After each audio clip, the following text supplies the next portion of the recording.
It's Wake Up Wyoming with Glenn Woods.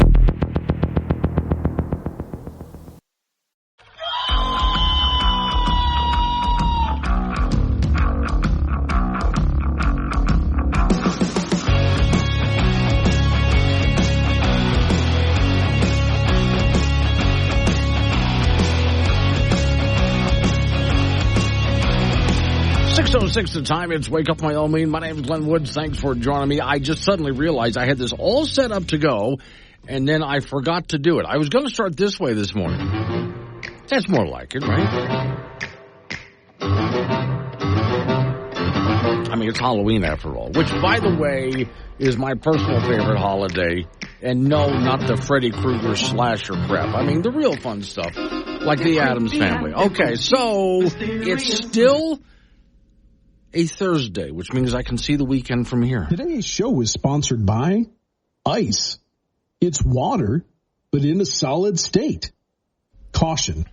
It may fall from the sky. Oh, and by the way, besides falling from the sky, let's see, what's the temperature out there right now? Yeah, a lot of snow melted yesterday, which turned to ice on the roads. Slick out there. Careful. Warning, this show contains reference to guns, liberty, limited government, low taxation, the cult of climate change, free thinking, cigar smoking, short people, rubber chickens, Karen's bureaucracy, liberal buzzwords, tour runs, traffic, toilets, terrible jokes, and more. No apologies will be issued. Guest callers may express any opinion they want without fear of being canceled. Unless you're a loudmouth jerk like Dave, then Glenn will hang up on you. Strap in, hold on to your coffee, and feel free to participate. This disclaimer does not refer to every person named Dave. Just one particular Dave from San Francisco. We know a lot of Daves. They call this show all the time, and they're great people. So don't call this program and complain that we use your name. That would be a real Dave move, Dave. So I found a story this morning because, as often as possible, I like to start your day with something a little bit different. And when I was looking at news today, Chet and Yoder sent me the Trump garbage truck thing. I know it's the same story over and over again, though. And I'm a little tired as we get closer to Election Day. All sides of the political argument are just throwing out stupid insults at each other, and I'm just tired of the whole thing. So I've already made up my mind, I already voted, and I'm really not worried about the same old conversation over and over and over again. So that's why I'm avoiding those topics. This, on the other hand, an artificial intelligence model was used by hospitals as sort of a test here. It was caught making up details about patients, inventing non-existent medications, and sexual acts. Okay, let's see where this goes. A new investigation says dozens of experts have found that Whisper, an artificial intelligence transcription tool made by OpenAI, is plagued with frequent hallucinations. They're calling them hallucinations and inaccuracies with the AI model, often inventing and completely writing unrelated text to what's going on with the patient. What's even more concerning, though, is those relying on the tech, according to news services with OpenAI, are warning its model shouldn't be using high-risk domains for over 30,000 medical workers and 40,000 health systems. As they're trying to come up with something to transcribe. In other words, if you're wondering why they would do this, because of bureaucracy, doctors have to do a whole lot of paperwork. It really is.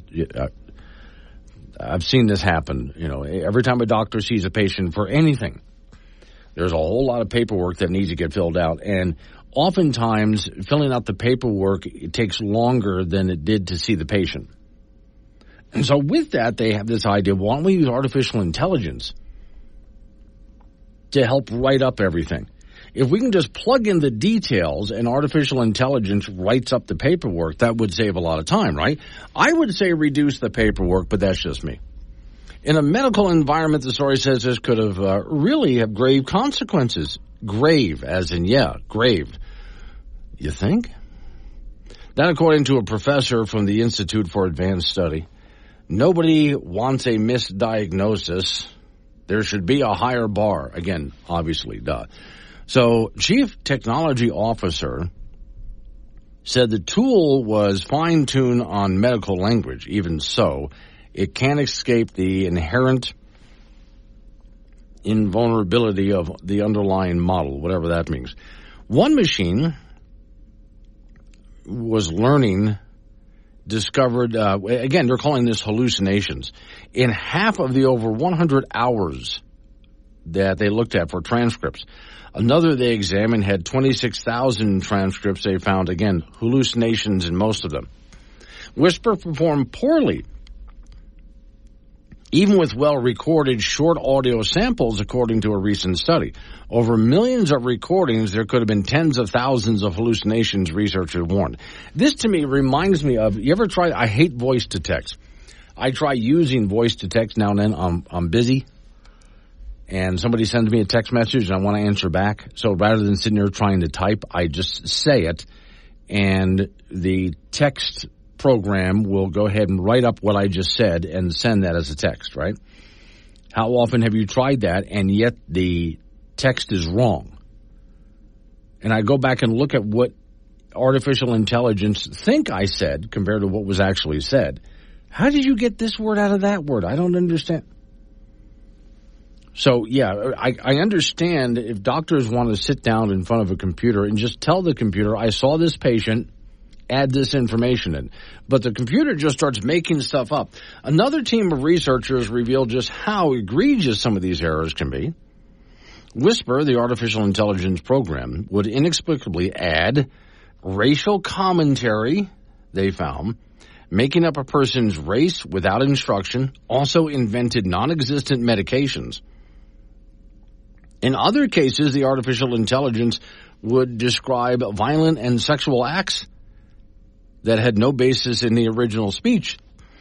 They found baffling instances of a YouTuber lingo, such as like and subscribe, being dropped into the transcript. Nearly 40% of the errors were harmful or concerning, they said. Wow. Okay. So again, I'm trying to use artificial intelligence as a good tool. I mean, let's just go ahead and make paperwork easier to do. And we'll just go ahead and let artificial intelligence write the script up for us. That ought to be pretty easy to do, right? But you can see, just like when you try to use voice to text, it's just not there yet. It really isn't there yet, is it? They have a long way to go before we can finally turn this over and say, we think that artificial intelligence gets it now. And by the way, when I say artificial intelligence, there's nothing really intelligent about it yet. There's not a thinking computer at this time. We don't have a thinking computer at this time. These are machines that take a look at what we're doing, and the computer program tries to interpolate what the intentions are, what you said, what you mean to say, what it thought it heard. But there's no intelligence involved at this point. So we keep using the phrase artificial intelligence, but artificial intelligence has not been actually invented yet. These are programs that do know how to learn, but there's no actual intelligence involved. It's just looking at trends and trying to interpolate the trends. That's all that's really happening. In your speech, by the way, which is why it gets so much wrong. So, yeah, this whole program for doctors to make their paperwork easier, I got a better idea. Why don't we just go ahead and make the paperwork easier? You know the thing I missed about Halloween as a kid? Bobbing for grapes? No, the pranks and tricks. Yeah, I remember those days well. We used to always go pumpkin smashing. Yeah, so we would go around with like a fresh pumpkin and we would plug up all the jack-o'-lantern holes that they made, like cut a triangle out and put it in the eye. Classic. Well, we also did a bunch of egging. We did, like, we would cook the eggs and make, like, a French omelet and then, like, plate it up real nice and put it on their doorstep just because of salmonella and stuff. We also did ding-dong ditching. What's that one? Where you ring the doorbell and run away. Oh, my God. Well, I guess we would do, like, a ding-dong douse.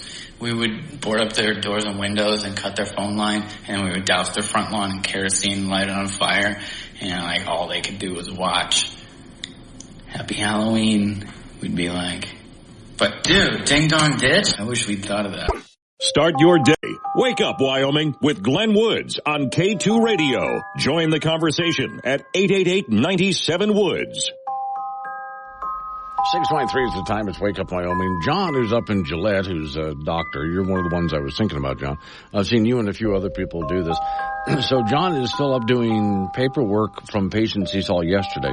And here's this idea of an artificial intelligence program that is supposed to help doctors do paperwork. And it's not working. It's really, it doesn't understand what somebody's saying, a lot like when you're doing voice to text, and it completely misunderstands everything that you've said, which sometimes has hysterical results.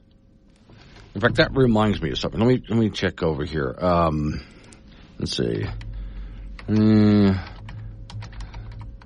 we go. There is a website you can go to where there are voice-to-text messages that were just gotten horribly wrong by artificial intelligence. So, for example, how far away from them are you? There are no cars in that lane. What the person said was, get out of, let me see, let me go back to some of the text here to make more sense. Okay. Law and Order text. Hey, Ethan, Super News, congratulations to both of you. He's guilty of multiple homicides. Be happy. And then this person writes afterwards, sorry, that taped off the television. I was watching Law and Order. I've had that happen. I was trying to say something to somebody, but the television was on in the background, and it chose to listen to the television and not me. Someone texted, get you some good weed tonight. And then they corrected, no, I meant get something to eat. I don't know where that came from. Let me see. I forgot I needed like a pig expletive word, so I'm going to grab that right now. You need a what? I said a paint bucket. Let's talk to text is crazy. And again, I can't read the expletive. Roads are muddy and free from our sands by God's wonderful grace through Christ Jesus. We blank expletive. I have no clue about that voice to text, but all I meant to say was roads are very muddy. So the rest of it was God only knows. Hey, Cheryl, why don't we go get some coffee? God, stupid voice to text on Facebook. And the part about stupid text on Facebook is not what she actually said, by the way. Good morning, Emily. I blanked expletive well last night, but I still have a headache. Oh, my gosh. I am voice texting. I slept well. I meant to say I slept well. How does the phone even know that word? Well, it sounds like she had a great time if you know what the word really is. Some of this I can't actually say on the air. You get the idea. They're trying to come up with a voice-to-text system to help doctors with the paperwork, and voice-to-text is making up medications, making up diseases, and making up races and genders that don't exist. Here's a better idea. Just give doctors less paperwork to do. It's just that simple. I wanted real quick to give you guys an update. I was curious yesterday after we got all of that snow, which was a good amount for some people. By the way, John and Gillette, I heard you got quite a bit. A lot of snow came down. How did that do on Wyoming's fires, especially the big ones? The Elk Fire, which is up in north of Sheridan, up in the Bighorns. That's been a huge fire. They've not been able to control it. And then also the one over in Toketee Pass, which has closed Toketee Pass a couple of times. So with all of the snow that we got, believe it or not, the fires are still not out. Now, they have been brought down to a really small footprint, which is something that's actually manageable at this time. And more roads are being opened up there. For quite a while, they didn't have any roads open around the area of the Bighorn where that fire was, where the Elk Fire was. But more and more is being opened right now. See what it says now. 88% contained for the Elk Fire. Pack Trail, 84% contained. Fires, their footprint has been greatly reduced. I mean, a lot. And yet, those fires were so big, they're still burning up there. To give you an idea of the size and the scale of the fires. So if you want to go up into the Bighorn Mountains, I've been wondering about this since yesterday, and I finally got some word this morning as I was putting the program together for you. The sections, if you want to go up on highway, let's say 14 up and over the mountains, you can go ahead and do that. But a lot of the back highways and roads are still closed. Also, with all of the snow that's up there, all of the wet, and so much vegetation has been burned, you got to be careful of a lot of mudslides and problems like that. It is nice to see that the smoke that we've been getting for a good part of the summer because of all of those fires is pretty much non-existent right now. But I was worried yesterday that the fire had not been completely put out. And you got to wonder, if they got over a foot of snow, how much does it take? Gives you an idea how big those fires were. So I just wanted to toss that in, give you guys an update on where we are with those fires. Most everything is out, but they're still dealing with something up there. It shouldn't be much longer until they finally get those things out of control and out. And then it's a matter of how long does it take for everything to grow back. Coming up on 6:30, local news coming your way after local news. Update on the weather forecast. You and I get back into it again. 888-97 Woods, the phone number. That's 888-97-WOODS. It's Wake Up Wyoming.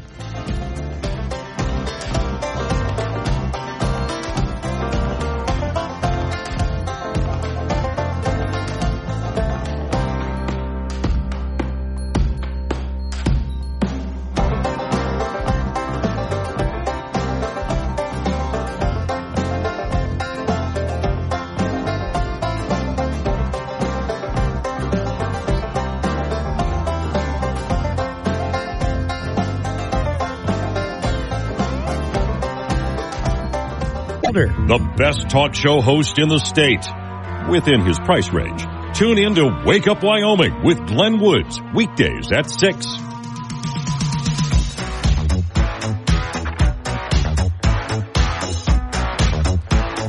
6:36 the time. It's Wake Up Wyoming. Yes, it's a Halloween. So 888-97 Woods, the phone number, 888-97-WOODS. I found some better examples. Then I'll get on to some real news or something a little bit later on. So the story I opened with was trying to create artificial intelligence.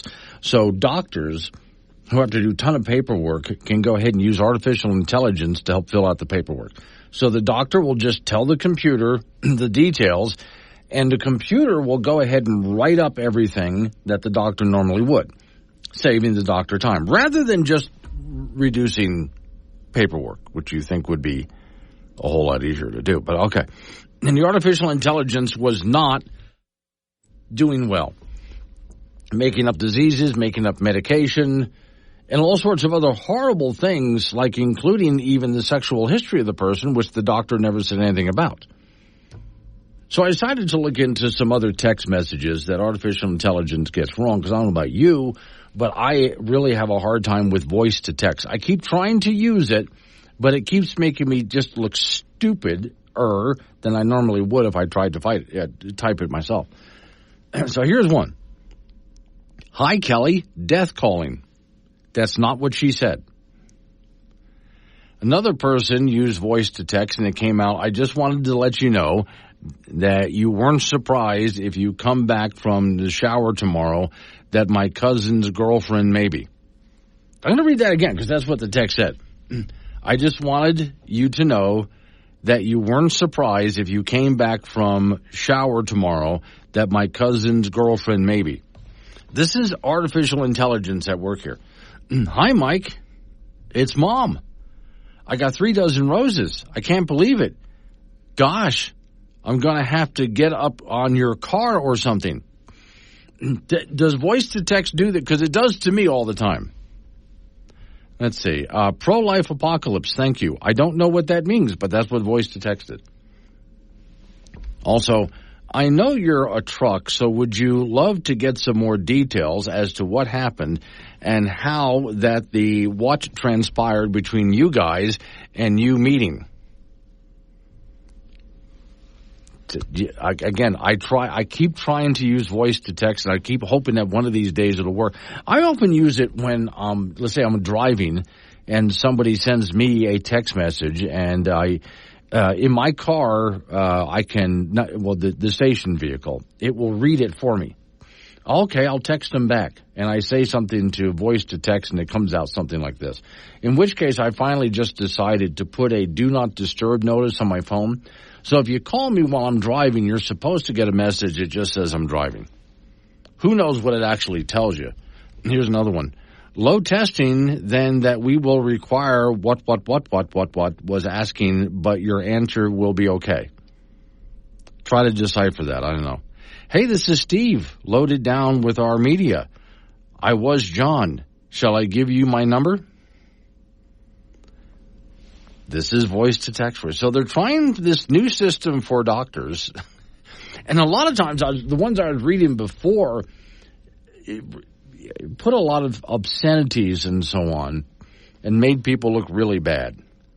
Hi again, this is Michelle. So calling from Ralph here, Volkswagen lasagna. I love that one. That's actually a text message that somebody got from a friend. Hi again, this is Michelle. So calling from Ralph, Volkswagen lasagna. That's what artificial intelligence thought it said. Hi Harry, it's Danny calling on behalf of India. Morning, Milo. He's in Fort Danger. AI is racist, non-sustainable, and not green. Let's see. Chet in Yoder. If you use AI to write reports and such, then you have to proofread it for errors. Why not just write it? Which is a good point. CW in Cyan. Sounds like Camilla's speechwriter. Yes, it does. Doug, can you imagine what would happen if Congress started using AI to make laws? Bad enough already. Well, I'm wondering, though, if artificial intelligence was used to write laws, I mean, it can't possibly be any worse than what we're getting right now, right? I'm thinking give it a whirl. So my friend asked me yesterday, Val, hypothetically, zombie apocalypse breaks out. Where are you going? Cracker Barrel. He said, why? I said, have you been in one of those? I mean, there's food, there's clothing, and the walls are covered in weapons, like straight hand-to-hand combat style farm equipment weapons. I said, why, where are you going? And he said, Bass Pro Shop. Excellent choice. But they're far and few between. Had to do a little research. If you live in Harlingen, Texas, there's a Bass Pro Shop next to a Cracker Barrel, next to a Sam's Club. I mean, that's like the zombie apocalypse trifecta right there. Unfortunately, I don't live near Harlingen, Texas, and I don't have a Bass Pro Shop near me. If I was next to one, Bass Pro Shop, hands down, that's where I'm going. It's got food, it's got weapons, and it's got clothing.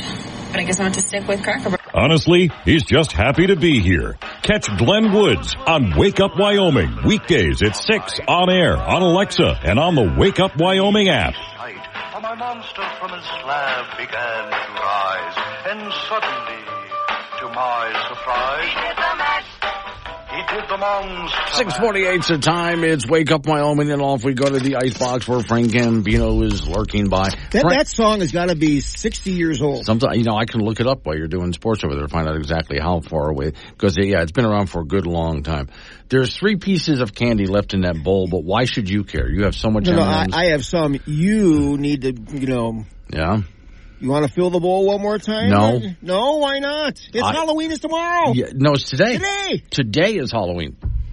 Well, what do are you realize waiting for? How many times I have filled that bowl of candy over there? Do you know that this place is full of wolves? Yes, I've watched them. I have seen them head down to the bowl. I've watched salespeople come up here and grab candy and go back downstairs, which they're welcome to do. That's why I put it there. But how many times am I supposed to fill the bowl? Did you run out? Many times over. So you have none in your possession? None anymore. As of today. I have gone to the store at least 4 or 5 times and come back with multiple bags. And as you put them, the wolves that are here have had it. Which, again, they are welcome to do. I'm not complaining. But at some point, I thought, I've given you guys enough candy. You know what? I'll give you that. Yes. I mean, you did your part. Yes, I did, yeah. So, don't fill it up again. Nope. But if you should go trick-or-treating tonight, put some of your stash back in there, and then I'll grab through it. Yeah. You have a bag of M&Ms that would last the normal person for an entire couple of months. There's got to be 1,000 in there. Yeah. You haven't counted yet? No. And I'm going to, actually, I was going to Google it. Yeah. Find out how many M&Ms are actually in that. By the way, Fire Pit Paul, his wife Sherry is the one who gave you the bag of M&Ms. Okay. He's texted me, need an M&M update from Frank. Have you opened the bag yet? Yes, I have, yeah. And it's resealable. Yes. So I kind of grab a handful, and then I just stick it on my desk. Oh, okay. And then I just kind of munch on them, as I go. It's been, actually, for the last 2 mornings, it's been breakfast. Oh, yeah, okay. M&Ms for breakfast, Glenn. Yes. Think about it. No, that's actually pretty good. And that's much more disciplined than I would be, because with me, they would have been gone by now. Oh, no, you have to spread the wealth out. Okay, now, see, that would take willpower. Which I have to have more of. Yes, when it comes to M&Ms, I don't have any. They're pretty good. Yeah. And there's a lot. Yeah. All right, in college football, the Wyoming Cowboys will try it again on Saturday. They'll meet New Mexico on the road. The folks need to take a long, hard look at themselves, top to bottom, after a 27-25 loss to lowly Utah State, which dropped the Pokes to 1-7 overall. It's obvious that the program needs better players, which points to recruiting misses that have gone back years, and they'll need to get more talent out of the transfer portal moving forward. Would they go the radical route like Deion Sanders did at Colorado, who brought in practically a whole new roster in his first year and a slew of new players in his second year? Arizona State, who Wyoming lost to on opening night, had 46 new players for this season, and they're 5-2. Now, New Mexico comes into Saturday's game at 3-5 overall, 2-2 in Mountain West play. The Lobos have beaten mediocre teams and lost to decent teams. That's a 2 p.m. start on Saturday from Albuquerque. The Cowboys are 7.5-point underdogs, and we'll have that for you on K2 Radio in Casper and KOWB in Laramie. High school football, the quarterfinal run of the playoffs will begin tomorrow in 4A, 1 game in Casper, as Natrona will play crosstown rival Kelly Walsh with NC hosting. NC is the 4th seed, KW is the 5th seed, with Natrona beating Kelly Walsh 27-0 during the regular season. The top seed in the 4A playoffs is defending champion Sheridan. They'll host Laramie on Friday. Sheridan ran over Laramie last week, and this week's result between those two teams will be very similar. Campbell County is the 2nd seed. They'll host Rock Springs. Cheyenne is the 3rd seed, and they will be at home to meet Thunder Basin. In 2A, Burns on the road at Lovell. Burns is the 3 seed from the east at 5-4. At 1A 9-man, Pine Bluffs at 7-1. The 2nd seed will host Grable, and 1A 6-man KC at 4-4 will be an encampment. Major League Baseball, the season came to a close last night. The Los Angeles Dodgers rallied from 5 runs down to stun the New York Yankees 7-6 to win that series in 5 games. Dodgers scored 5 runs in the 5th thanks to some sloppy defensive play by the Yankees, and then rallied again when they trailed 6-5. LA found a way to win this game late with just chipping away, and this is their first full season World Series title since 1988. They did win the World Series in the COVID-shortened year in 2020. Freddie Freeman of the Dodgers was named the MVP, had home runs in each of the first 4 games of the series, and had 12 RBIs overall. That's it in sports. So I just got a note from Red and Casper. Candy is on clearance today, Glenn. No, candy's on clearance tomorrow. Yeah. Oh, no. They want maximum prices today. Oh my God, for people like, oh my God, I need to get something now. Yeah, right. And of course it's all going to be sold out real quick. By the way, Red, you're not helping. Okay, so I'm not. No, nobody. You know what happens, Frank? Tomorrow, all of those decorations are done. I will leave them up a little bit longer. I have seen some of the most creative stuff this year. Yeah, I saw all these skeletons. They're playing cards. Oh my God, there's some really great stuff out there. Every year I add more stuff to the hallway. Every single year. Some of this stuff is amazing. Yes, leave it up until someone needs to go in and put up Thanksgiving or Christmas decorations. Turkeys, you don't want to see that stuff. Why not? No, it's boring. Halloween stuff is better than turkey stuff. Well, then let somebody put Christmas stuff up over there. That'd be great. Thank you, Frank. Coming up on some local business we got to take care of. Going to roll into news time after that. It's going to be national, local, update on the weather forecast, all of that good stuff coming our way. 888-97 Woods the phone number. It's Wake Up Wyoming.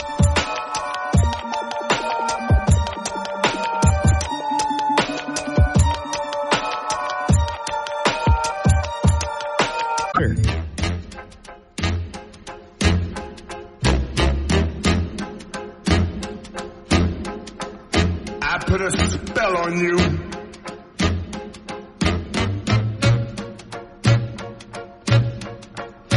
Because you're mine.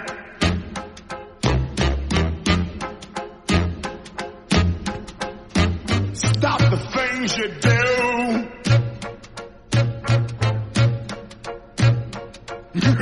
What's up? 7:06 the time. It's Wake Up Wyoming. Today's show is sponsored by Ice. It's water, but in a solid state. Caution. It may fall from the sky. And despite all that fell from the sky, the big Wyoming fires like the Elk Fire are almost done, but not quite. They're still working on those fires. Warning, this show contains reference to guns, liberty, limited government, low taxation, the cult of climate change, free thinking, cigar smoking, short people, rubber chickens, Karen's bureaucracy, liberal buzzwords, tour runs, traffic, toilet, terrible jokes, and more. No apologies will be issued. Guest callers may express any opinion they want without fear of being canceled. Unless you're a loudmouth jerk like Dave, then Glenn will hang up on you. Strap in, hold on to your coffee, and feel free to participate. This disclaimer does not refer to every person named Dave, just one particular Dave from San Francisco. We know a lot of Daves. They call this show all the time, and they're great people. So don't call this program and complain that we use your name. That would be a real Dave move, Dave. So the running topic for this morning, just for those who are currently joining me, the running topic has to do with artificial intelligence. Just real quick, I came across a story where a program was being tested for doctors. So because they have so much paperwork to fill out, that all the doctor would have to do is feed the details into the computer, and the program would pump out the paperwork for every single patient, which means a lot of writing things up. It's just ridiculous what these doctors have to do. Well, instead, artificial intelligence misunderstood what doctors were saying and started adding in diseases that didn't exist, medication that didn't exist, sexual activity of the patients, which the patient didn't have, on and on it went. Which reminded me of when you're using voice to text, how bad that can be. And some of the comments as I was talking about, I even read some examples of how bad voice to text can be, which I keep trying to use, and it's just horrible. They haven't figured that one out yet. And what they're trying to scare us with artificial intelligence, it's not there yet, obviously. They have a long way to go. They'll get there, but right now there's no intelligent computer right now. And you know that when you try voice to text. Also, autocorrect. I write articles for you guys every single morning on the Wake Up Wyoming website, and we have this Grammarly program that's supposed to help me autocorrect. Not just spelling, but grammar errors. And it's good, but I have to watch what it does because it makes mistakes. And there's times I put a story out there and I went back and reread it and went, oh my God, what did it, I don't understand. Because Grammarly changed what I was saying to the point that I was not trying to say that. I really wasn't. So yeah, we have a long way to go. All right, different story.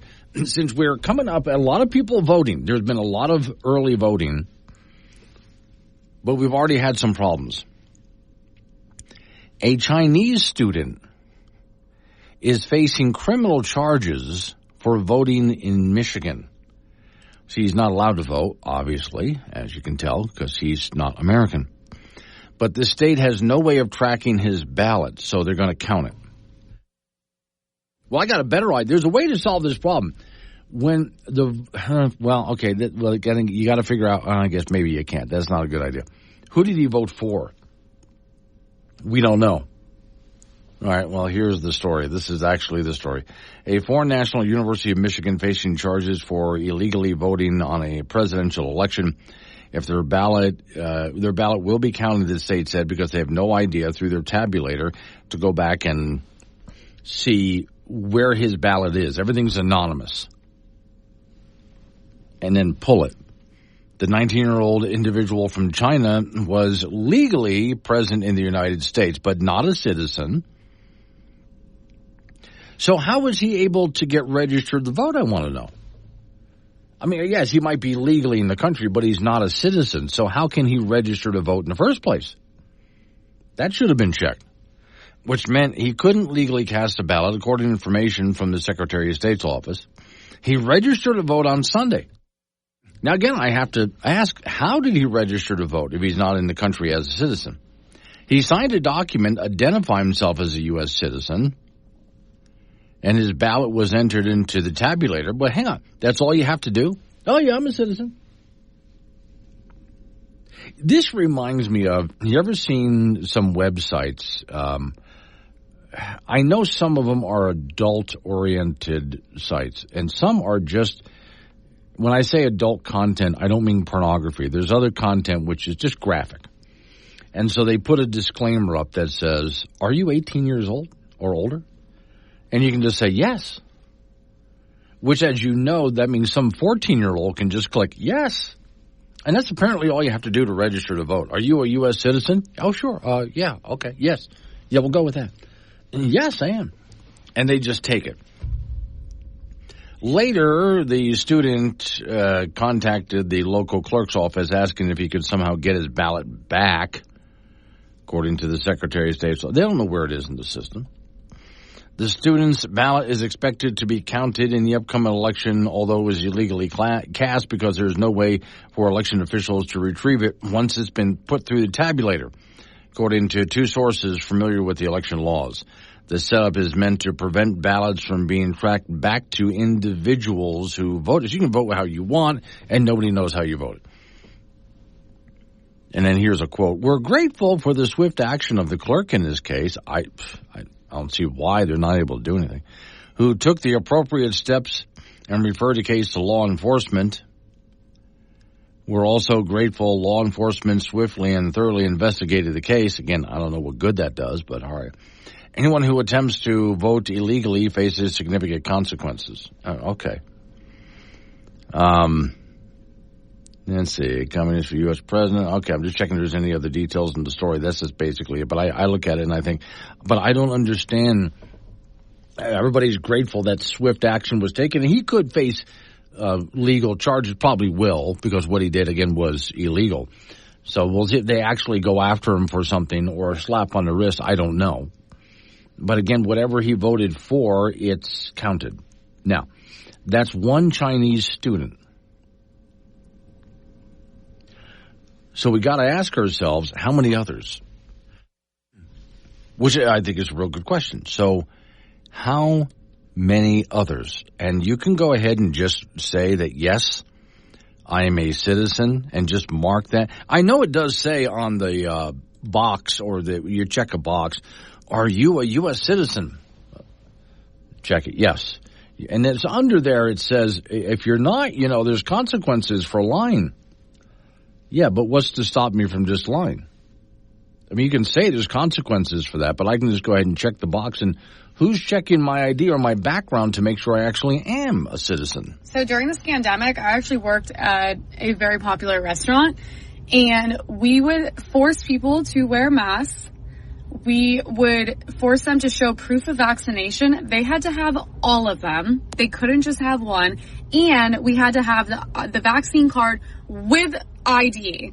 All of that just to get into this restaurant to eat. And if one person in the group didn't have it, we would literally not allow that person in. And I just think it's interesting that all of that to go eat at a restaurant, and this is the same group of people that are now making sure you don't need an ID to vote. The same people that you not only needed an ID, you needed a vaccine card, and they had to match just to go eat. And voting seems a little bit more important, doesn't it? When you need to know quicker than the morning paper or the 5 o'clock news, you need Wake Up Wyoming with Glenn Woods. Mornings on K2 Radio. You got to pick up every stitch. Must be the season of the witch. 7:20 is the time. It's Wake Up Wyoming. My name's Glenn Woods. Thanks for joining me. So, okay, good question. I was just talking about a Chinese student who is in the country, legally in the country, as a student, but not a citizen. Still, though, went ahead and registered to vote and then voted. The only reason they know that this person voted illegally is he came back saying, actually, I shouldn't have done that. Can I have my ballot back? And now they know. And why? Well, because I'm not in the country legally. So he admitted to it. Or they wouldn't have known. But he can just go ahead and fill out the form, register to vote, and when it comes to are you a citizen, just check yes. And who's checking anything? So, Big Red over there in Hawk Springs, so I guess he didn't need an ID to vote. Well, there's the thing. Student comes to America to learn at one of our colleges, and they get a driver's license. Okay. Well, they need a driver's license to get around. This person knows how to drive, they get a driver's license, fine. But in many states, if you go to register to vote, you got to show some ID. Well, here's my driver's license. They might ask for something else. Got proof of address. Well, here's a bill. My electric bill? Yeah, it's fine. But what else do they have there? And again, are you a citizen? Just check yes. And you're okay. Now you're registered to vote. Which shows me how many people in this country are here illegally, that want to go ahead and vote. And should they be allowed to? Obviously not. We need to fix that system. Because, only citizens should be allowed to vote. Wild Transplant in Cheyenne. All this is saying, see, we're not just letting illegals vote. Virtue signaling, I'm sorry. Okay, so my thought on this has been, when it comes to illegals voting, if the Democrats thought that people pouring over our southern border were all going to vote Republican, Democrats would have built a wall a long time ago. But if they have the idea that they're going to vote Democrat, obviously they're going to let them in, right? Okay.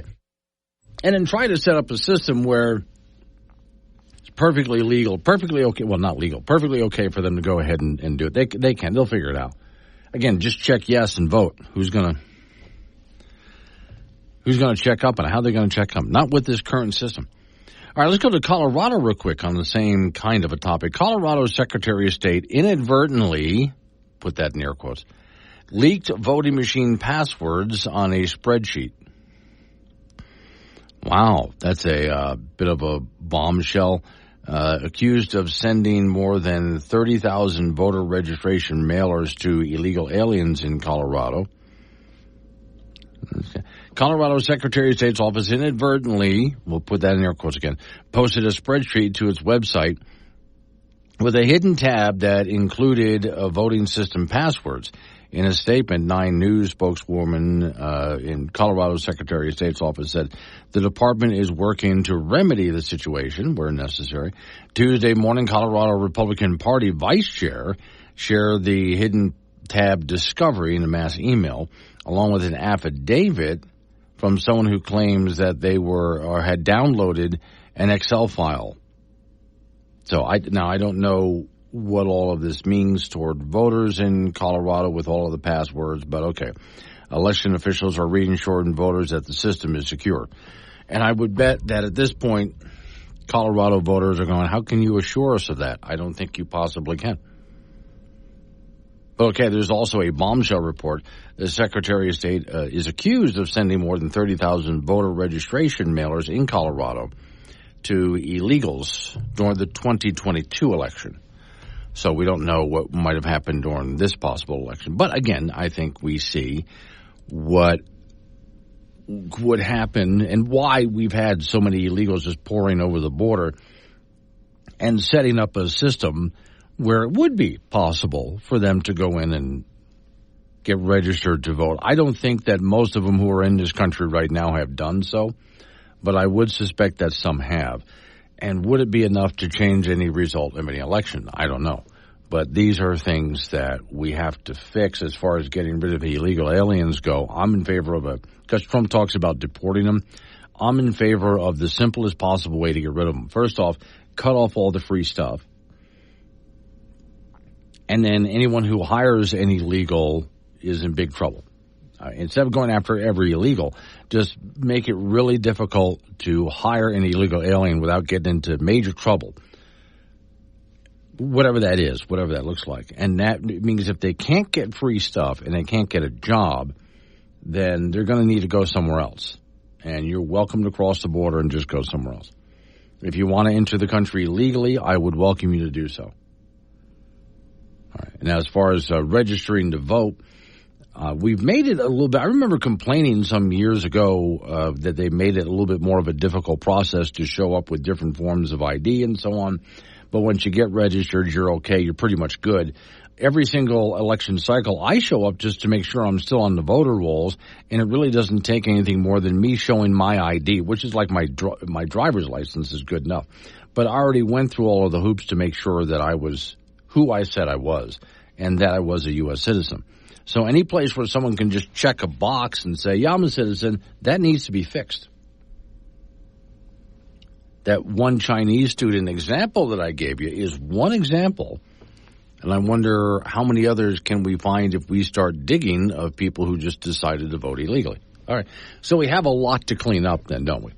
Obviously we do. Now, does that affect this election outcome? I don't know. I don't have any statistics or numbers or anything to show that it would or would not. And numbers of illegals that might be on the voter roll, I don't know. I have no idea. So we'll just have to wait and sort all of that out to find it. But I can see what the ploy is from the Democrat side on this one, if they want to bring so many illegals into the country and have even advocated at times to allow them to have the right to vote. If that's what they're advocating for, again, if they were Republicans pouring over the border, people who want to vote for Trump, then you know the Democrats would be building a wall right about now, right? Okay. Not trying to screw up your election time here. I'm really not. I'm just pointing out some of the problems that we have leading into this. And I do expect whatever the results, because this Tuesday is coming real soon here. Whatever the results are, there's already lawsuits all over the place. And I'm already really worried about what's going to be contested in what states by whom when this is all over. What I hope for is a clear winner. Because if there's a real, not a tight race, but a really clear winner, then anything that could be contested pretty much just goes away because it's so clear who the winner is. You see what I mean by that? Yeah. If it's a really tight race, if you thought it was bad, remember Al Gore and George Bush? If you thought that was bad, a really tight race is going to bring a lot of lawsuits out, and I guarantee you both sides are all lawyered up and ready to go. Coming up on some local news that we have to take care of after a local news update on the weather forecast, you and I get back into it again. 888-97 Woods' phone number, 888-97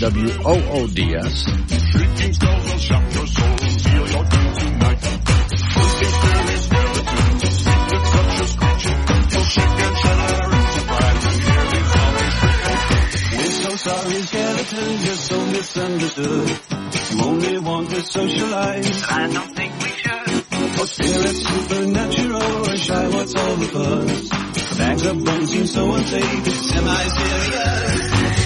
Skeletons, just startling, shrilly screams. The sleep bears are propaganda and just won't leave you be.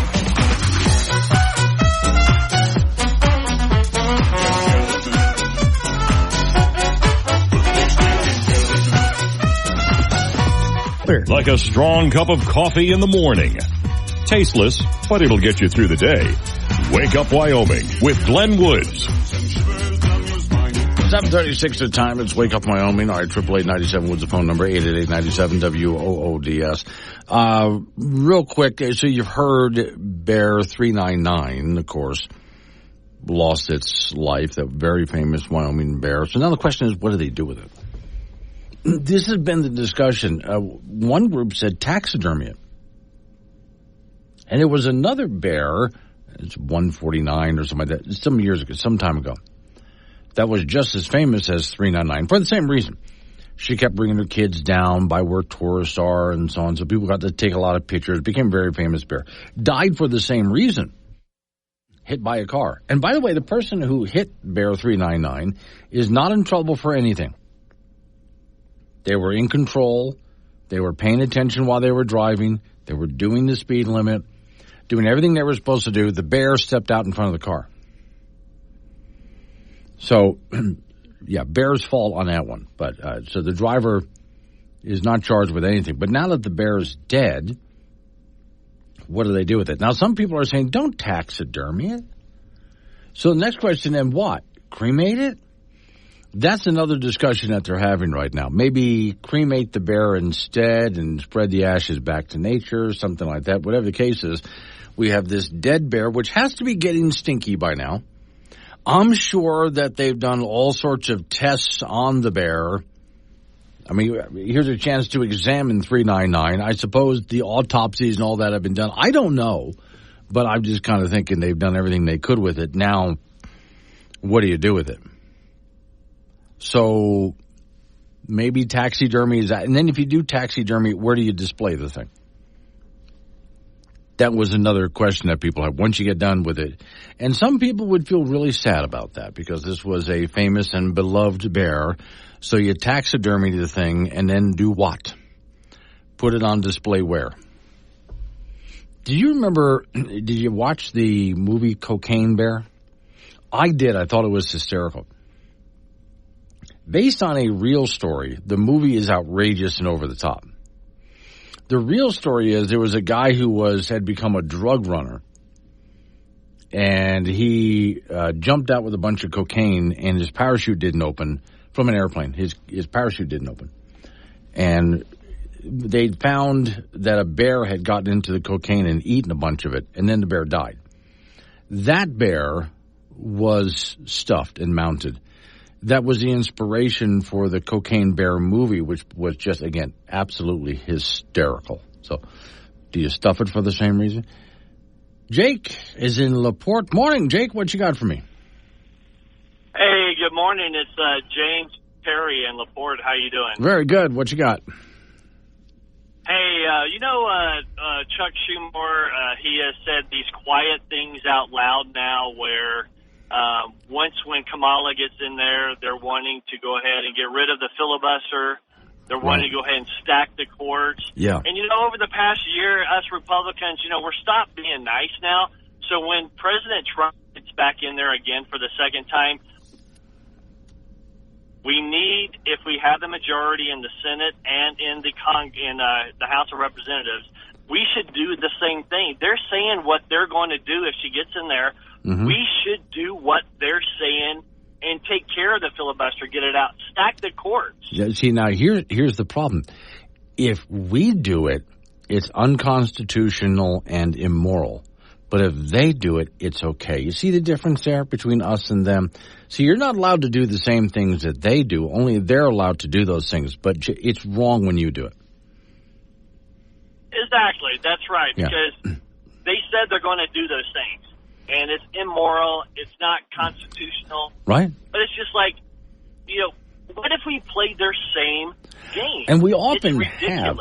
We often have because, when Obama, for example, wrote a bunch of executive orders, that was okay. But when Trump got in there and wrote a bunch of executive orders, they yelled and screamed about it. So, see, once again, you got to understand the rules that we're under here. It's okay for them to do it, but we're not allowed to do it. I'm surprised that you didn't know that those were the rules of life. It's just really shocking to me. Right. Hey, and I also need to follow up with you about a month ago. I called in about the illegal immigrants, if they can vote or not in Colorado, and if there's a penalty or not. There is a penalty, but the clerk of court said they've never assessed a penalty if anyone's catched. What happens? They just fall through the cracks of the judicial system, and they're just slapped on the wrist and said, "Go away." Okay. All right, so they can just go ahead and vote. Yeah, basically what she was saying. But they do kind of come down on it during a presidential year instead of every 2 year, a non-presidential voting cycle. All right. Thanks for calling in this morning. Appreciate it. It's Wake Up Wyoming. Town in Washington State that we're all going to celebrate Halloween at their elementary school, and they're going to let all the kids dress up in Halloween costumes. But this is what they told the kids. But girls, you can't dress like a witch. There was a woman from the local Wicca chapter that was offended by the stereotype.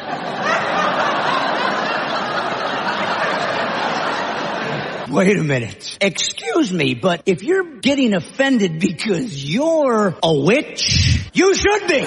This show contains sarcasm that some listeners may find disturbing. A sense of humor is advised. Chat with Glenn live on the Wake Up Wyoming app. Wake Up Wyoming off to the tall ivory tower of doom, which is Don Day's lair for creating weather for all of Wyoming. Good morning, Don. Good morning. Yeah, so I hope you gave us a really nice Halloween. I know it's going to be cold, but cold and nice, right?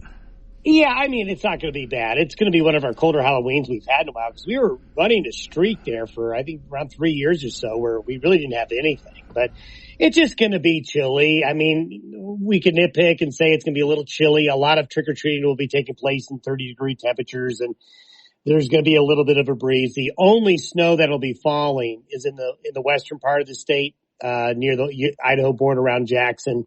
But elsewhere, it should be dry. Okay, that's not bad. Now, there's still question marks.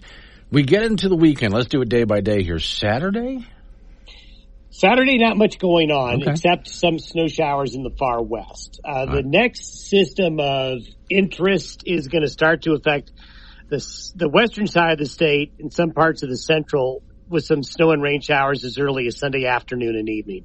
So there's going to be a fair amount of the weekend where we don't see much weather, but by late Sunday into Monday, it'll be different. We'll have some shower activity and colder temperatures again. Okay, then it looks like there's still a lot of question marks as we get into next week. That's just kind of a mess. Yeah, so next week, one thing we're sure of, it's going to be cool. We're going to have some opportunities for some snow shower activity. Certainly this will be true in the high country of the state. The question is whether or not the systems coming through are going to be disorganized, which means, a little snow here, a little snow there, but nothing too bad.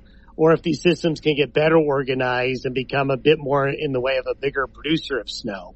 But we are certainly looking at a whole different ballgame. We're not going back to the 70s and 80s, Glenn. Those days are done. As we go into next week, it's going to really look and feel like, November. Okay. At least, though, when I take a look at the next few days here anyway, I see some breezy days, but not that Wyoming wind. Not crazy winds. Tomorrow, the winds are going to pick up a bit along I-80, but nothing too bad. Okay. Hey, you have yourself a great Halloween. Hope you get lots of candy out there, because I know you still trick-or-treat. Yes, in fact, I got my costume already. Right now. All right, thank you. Don Dave from Dayweather. Well, okay. Off we go to the ice box where Frank Gambino is waiting by. All right, Frank. Now, it's nice to know finally baseball's over with. I don't have to put up with that anymore. But what I didn't want to see in the news, of course, in L.A., there's got to be a little bit of chaos. And there was. Yeah. And the Dodger fans are like that. They're out of control. Is you take all the movie stars that sit in the front. Yes. The people who are in the upper deck, they're out of control. Okay. So and that's not as prevalent as it used to be. Yeah. When teams won championships, they're overturning cars. Right, there's fires, they're looting. Mm-hmm. Not so much now. Yeah, this looked to me like, I did see one video where there was some small fire in one place. There were some broken windows. Mostly it was a lot of people running around with spray cans, tagging things with LA and stuff like that, doing a lot of graffiti. So do that on your own house. Go ahead and tear up your own house if that's what you want to do. But okay, so we're finally done here. How was that last game for you? Very exciting. Yeah. The Yankees choked that away, and that is a victory for America. For America? For America. Wow. To watch the Yankees choke in the World Series. It is a victory for this country. Okay. I would have said it was a great victory for, the region or the team or something like that. And the Dodgers, and the Dodgers had a bunch of people that were hurt this year, and a lot of folks that were hurt, and they still won the whole thing. They spent a lot of money. Okay. And this was when money talks. Okay. So there. Kind of pays off. Now, I know we got a while yet before we get into spring training and stuff like that, but I'm hoping that next year I don't have to hear you complain as much about Colorado. That they may be equally as bad by indications that they're not going to spend any more money this next year. We'll see. Okay. Money talks. Money talks. Well, now we've seen teams that didn't spend a lot of money that did pretty well. I don't expect them to go all the way. I just want them to not suck. They will. Oh, okay. Sorry to hear that. I'm not. Okay. You know what? Actually, as bad as they were, they were in the top 10 in attendance in Major League Baseball. Well, that's just cheap beer. Only for the first couple of innings, and actually before the game, they averaged 31,000 a game. Wow. So people go. It's just just because they like baseball. But But are they there to see the other team? Yes. Okay. Okay. Every game I've been to down there, and I went to like 3. Uh-huh. There was a sizable audience for the visiting team. Yes. Okay. So they want their team, the opposing team, to have an easy win. Who doesn't want that? Well, yeah. You know in advance when you show up, your team's going to win. And that's why they go. Yeah, and that's why. All right, in college football, the Wyoming Cowboys will try it again on Saturday. They'll meet New Mexico on the road.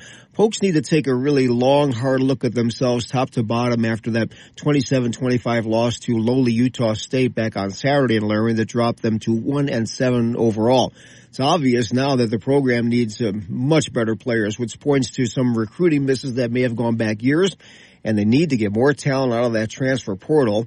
And will they go the radical route that, like say, that Deion Sanders did at Colorado, who brought in practically a whole new roster in his first year and basically did it again in his second year? Arizona State, who Wyoming lost to on opening night, had 46 new players for the season, and they're 5-2. Now, New Mexico comes into the game at 3-5 overall, 1-2 in Mountain West play. Lobos have beaten mediocre teams and lost to decent teams. That's a 2 p.m. start on Saturday from Albuquerque. We'll have that for you on K2 Radio in Casper and KOWB in Laramie. High school football, the quarterfinal run of the playoffs begin tomorrow statewide in 4A, one game in Casper as Natrona will play host to crosstown rival Kelly Walsh. The NC is the 4th seed, Kelly Walsh is the 5th seed, and Natrona beat KW 27-0 during the regular season. The top seed in the 4A playoffs is defending champion Sheridan. They'll host Laramie on Friday. Sheridan ran over Laramie last week, and this week's result could be very similar. Campbell County is the 2nd seed. They'll host Rock Springs. Cheyenne is the 3rd seed. They will be at home to meet Thunder Basin. In 2A, Burns will be on the road at Lovell. Burns is the 3 seed from the east at 5-4, and 1A 9-man Pine Bluffs, the 2nd seed in the east at 7-1, will host Grable, and in 1A 6-man KC and 4-4 will be at Cammon. And the Major League Baseball season did come to a close last night. The Los Angeles Dodgers rallied from 5 runs down to stun the New York Yankees 7-6 to win that series in 5 games. Dodgers scored 5 runs in the 5th thanks to some really sloppy defensive play and from the Yankees, and then rallied again as they trailed 6-5. LA found a way late in the game to take the lead. This is their first full World Series title since 1988. They did win the World Series in a COVID-shortened year in 2020. Freddie Freeman of the Dodgers named the MVP with home runs in the first 4 games of the series and had 12 RBIs overall. That's it in sports. So, I keep hearing people mention the COVID-shortened year, which sounds like there's a massive asterisk by that. Yes, there is. But they didn't play as many games, and it was just a weird season. Really weird. Okay. Yeah. Someone won, but it almost sounds like it doesn't count. Yeah, because they didn't play like a full season. They had to play like remember that empty stadiums? Oh yeah. And then cardboard people. Oh, cardboard people. Yeah. I mean, yeah, it was just mad. All right, thank you, Frank. Coming up on some local business we got to take care of. We're going to roll into news time after that. Oh, then it's you and me. Oh. And then what's being called the spit take of the year, Kamala Harris.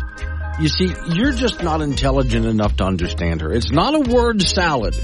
You are just not intelligent enough to understand the nuance of what she's saying. I'll explain after we get done with some local news, national news, and your weather forecast. Then open phones. Wake up, Wyoming.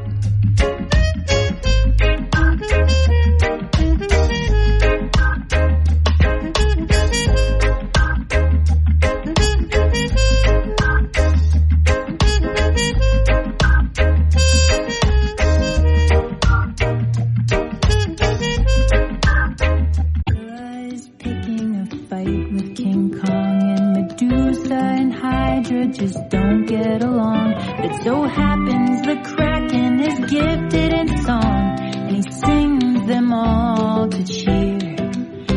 Come one, come all this year.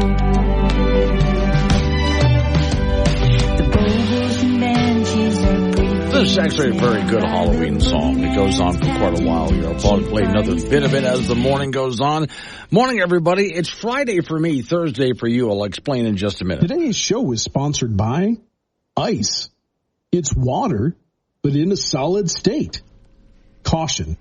It may fall from the sky. And it has in large quantities in good parts of the state. Yet still, despite all that fell on the bighorns, that elk fire is still alive. Not very big, but believe it or not, it's still out there. Warning. Wake Up Wyoming is about to enter daily open phones. This means that anyone will be allowed to call in and talk about anything. I mean, imagine if we actually allowed you on air to say anything you wanted. Scary, right? Well, we're just that brand of crazy. If you are offended by what other people think, then maybe you want to tune out right about now. Just saying. If you should choose to call, just remember, the more funny and interesting you are, the longer Glenn will keep you on the line. Obnoxious jerks will be hung up on. Dave, all right, strap in, and let's do this thing. 888-97 Woods, the phone number, 888-97-WOODS. What I meant by is your Thursday, my Friday is. So Miss Mary and I have been working really hard all year long and really haven't taken any extra days off. And she mentioned to me she's taking Friday off. Just she's got the time. We each get a couple weeks vacation. And so I decided if she's going, I'm going. So tomorrow, Friday, will be a repeat, but then I'll be back with you Monday anyway. All right, so what you just heard there, 888-97 Woods, the phone number. That's 888-97-WOODS. You can talk about what I'm talking about, change the subject, fine by me. Now, I'm not going to spend a lot of time annoying you with this. I'm going to spend a little bit of time annoying you with this, but not a whole lot of time. So I've been playing this for you for quite a while. Ladies and gentlemen, words of wisdom from Kamala Harris. I am Kamala Harris. My pronouns are she and her. I am a woman sitting at the table wearing a blue suit. Oh, God, it goes on and on. Wait, one more. I promise, just one more. Ladies and gentlemen, words of wisdom from Kamala Harris. And it's because of what you did then. So I'm here to ask you to do what you know how to do. Because when you do what you do on all of these issues, the American people win. Okay, so it's word salad, really. And how she gets out of answering really tough questions is she throws a word salad out there. Now, I think the problem is, you just don't know really the nuances of what she's saying. You don't get it. That's the problem. It's not her, it's you. Well, according to someone named Allie, and Allie is on X, which is formerly Twitter, Republicans keep saying Kamala Harris speaks in word salad. Now, here's why. Allie says, because she speaks in an intellectual, nuanced manner. They're so used to hearing first-grade level vocabulary that anything more educated is confusing to them. She's trying to sell that to us. Okay. So then why every time she doesn't want to answer a question does she go to these nonsensical phrases, which I've been playing to you for a very long time? Now, this gets into, of course, a debate. The moment she went ahead, this Allie lady posted this, people started answering her. Do you think she unintentionally really means all of this stuff? What exactly is she saying here? This is not a parody? Oh, says Allie, she absolutely does mean all of this. But I understand if you've spent the last 8 years listening to Donald Trump, you'd be confused on what a competent leader sounds like. So you see. Well, and let's take a look at this. We're going to head back to CNN. And Kamala Harris is on stage being questioned. And she just completely avoids the question. Is there something you can point to in your life, political life or in your life in the last 4 years, that you think is a mistake that you have learned from? I mean, I've made many mistakes. And they range from, if you've ever parented a child, you make lots of mistakes too. In my role as vice president, I mean, I've probably worked very hard at making sure that I am well versed on issues, and I think that is very important. It's a mistake not to be well versed on an issue and feel compelled to answer a question. Okay, so let's go back to what Allie said there at the beginning of all of this here. So Allie is saying that Kamala Harris speaks in an intellectual, nuanced manner. See, what you just heard there was an intellectual, nuanced manner. And the reason you don't understand that is because you're listening to things on a first grade level. It's just above your head, according to Allie. Now, people on, which I'm still calling it Twitter, continue to give Allie a hard time about something like this. And let me see. This just in, Kamala Harris tries making fun of Trump's border wall and gets fact-checked by Anderson Cooper. Hang on, I got to hear this one. Hold on. Is a border wall stupid? Well, let's talk about Donald Trump and that border wall. Okay, here we go. Changing the subject. So remember, Donald Trump said Mexico would pay for it? Right. Come on. They didn't. How much of that wall did he build? I think the last number I saw was about 2%. And then when it came time for him to do a photo op, you know where he did it? In the part of the wall that President Obama built. But you're agreeing to a bill that would earmark $650 million to continue building that wall. I pledge that I am going to bring forward that bipartisan bill to further strengthen and secure our border. Yes, I am. And I'm going to work across the aisle to pass. Do you believe any of this, by the way? A comprehensive bill that deals with a broken immigration system. I think Jackson's question... But hang on. I'm going to shut that off because I know it's annoying you. But she had already 4 years to get that done, and why didn't she? And, of course, she pivots and tries to talk about Donald Trump on this. The reason I've been playing word salads for the past almost 4 years now is because this is what she does to dodge. But you see, you, according to Allie, don't understand this because you're just not smart enough to understand the nuances of what she's saying. Well, good luck with that, Allie. Blue Eyes and Douglas. So, in other words, lady is saying that we're all ignorant and dumb and uneducated? Why, thank you very much, because I like I like how dumb I am. Let's see, Chet and Yoder. Imagine if you can imagine Kamala in a State of the Union address. Jeez. RH in Wiggins, Colorado. Hi, Glenn. Kamala only gets out of tough questions with nonsense word salads. She gets many softball questions. That was true.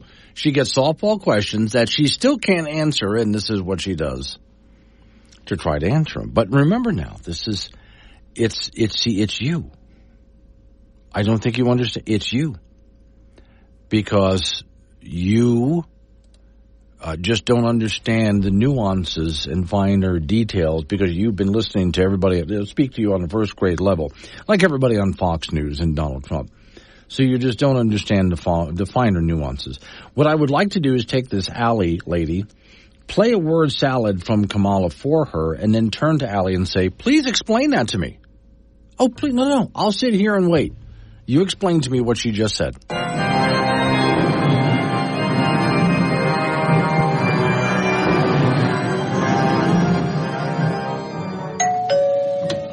Trick or treat! Oh, aren't you precious? And looks like you've done really well for yourself. Yeah, I was walking all over the neighborhood farther than anyone else.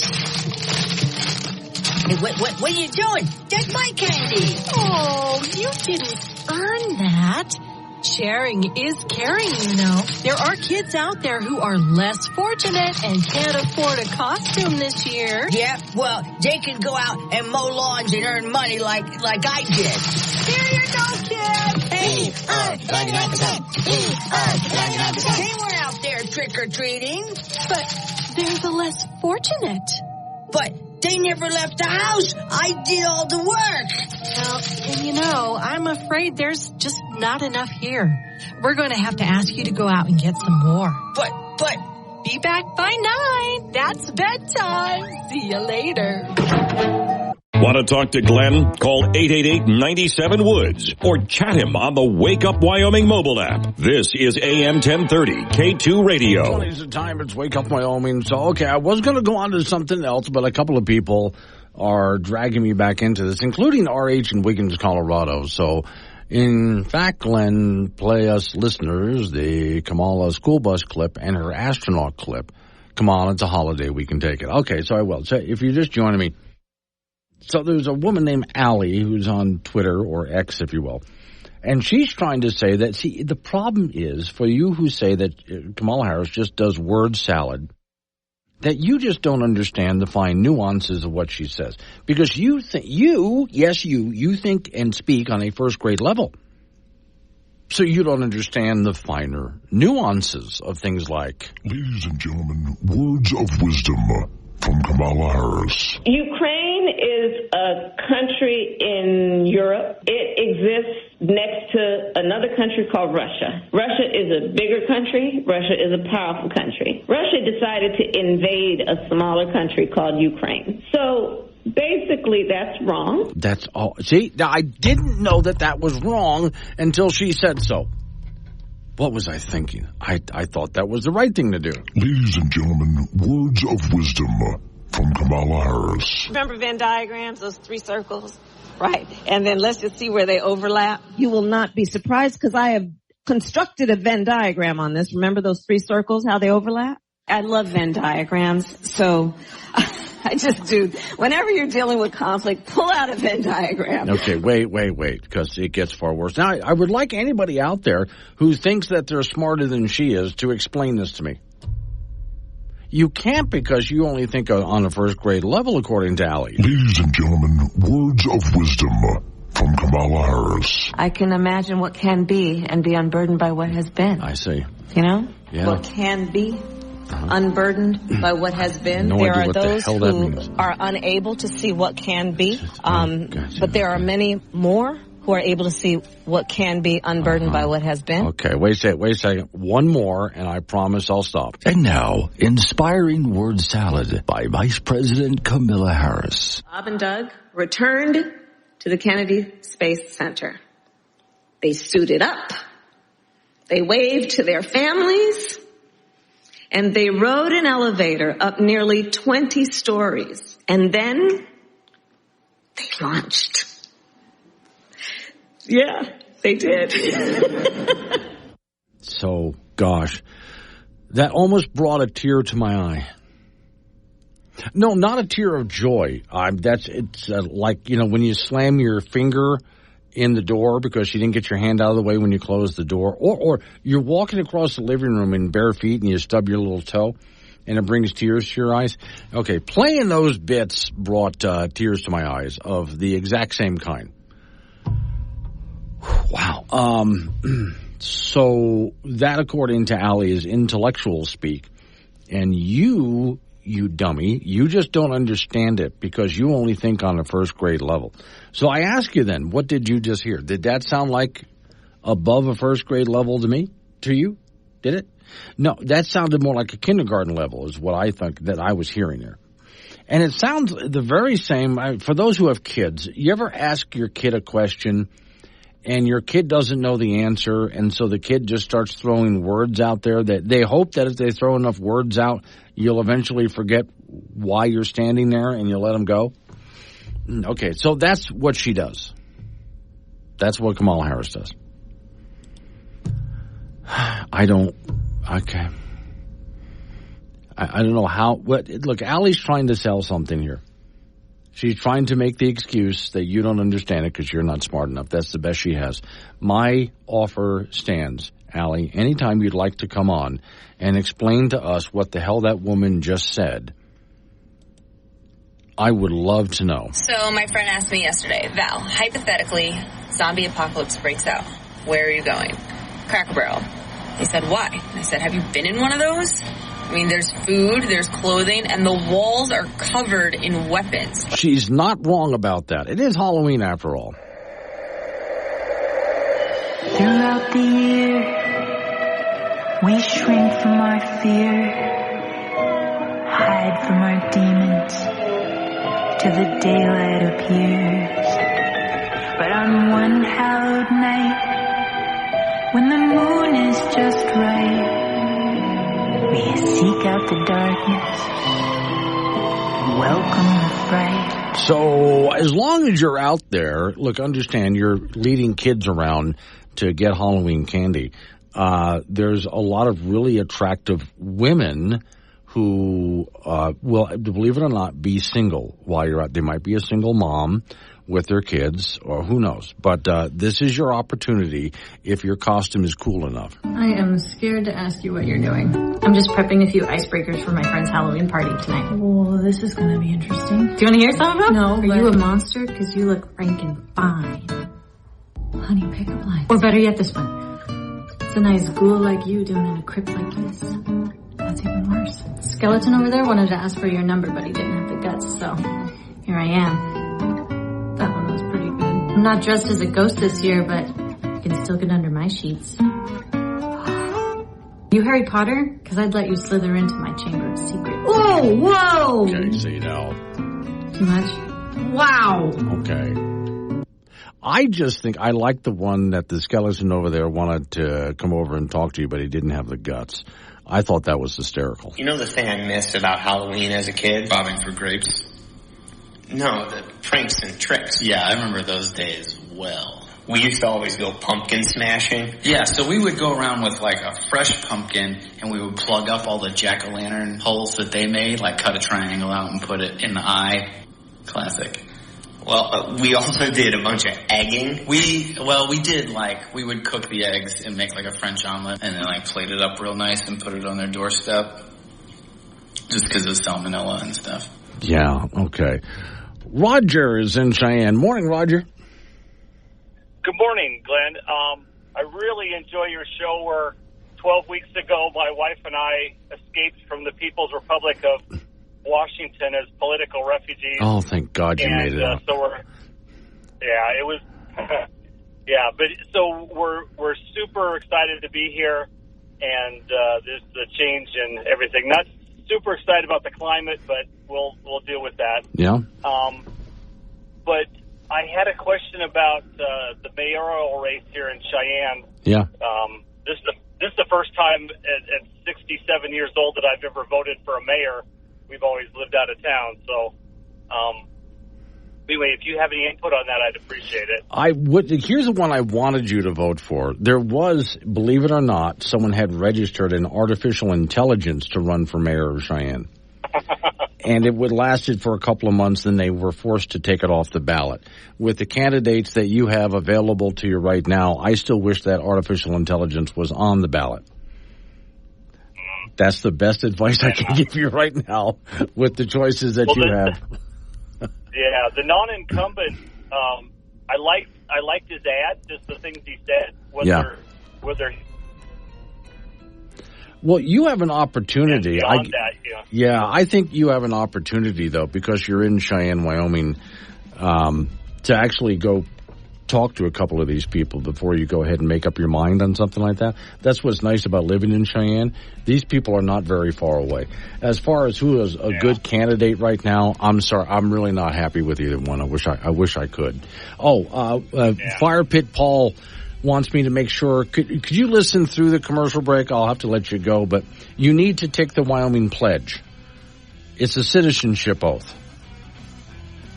Okay, I'll hit you with it when we come out of the news, okay? I got to run real quick. We're about to get... Got something to say to Glenn? Use the chat on the Wake Up Wyoming mobile app and get your opinions straight to the studio with K2 Radio. The time is Wake Up Wyoming. Okay, to our last caller in Cheyenne. I feel really bad about that because I felt like I was rushing you, but I was coming up against the clock and the news was going to start. So if you just moved, I'm glad you got out of Washington. I think you said Washington State. And I'm glad you got out of there. As far as who to vote for mayor, and I'm not trying to be rude to anybody, but the last few Cheyenne mayors, in my opinion, have not been very good. And when I take a look at who's running right now, I'm going, I would like a different stock of people. I really would. I was not kidding when I said somebody actually did register an artificial intelligence to run for mayor of Cheyenne. That's a real thing. But it was taken off the ballot after a while, which I'm disappointed in because that would have been better than what we've had. So when it comes to, well, who do you pick? And the best I can say, you do live in Cheyenne, which is not a huge city. And you can actually go talk to people. You can take a look at who's running for mayor and actually figure out how to go talk to them, if that will help you. You got a few days left before election time to do that. Other than that, I can really honestly tell you, I wouldn't know who to recommend. And that's where I don't want to sound like I'm being rude to anybody, but I haven't found anyone in a while that I would say, oh, I want that person to be mayor. So I would be scratching my head just like you. All right. Now, the next thing is I was thinking about it while Fire Pit Paul was typing the message. So I hope you're still listening because this is something that I wrote a while ago. And I'm still trying to get the Wyoming legislative body to go ahead and pass this. And they haven't yet. Pass it off to our next governor. This is the Wyoming citizenship oath. So you've moved to Wyoming. And glad you did.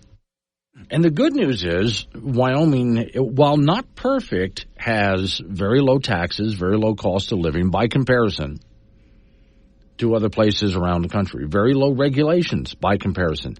perfect? No, we still have some things to fix. But we have, by comparison, some of the, freedoms, biggest freedoms, largest collection of freedoms in the country as far as other states will burden you with regulations. While here, for example, if you're a law-abiding citizen, you want to buy a gun and carry it, no permit, just do it because you're a law-abiding citizen.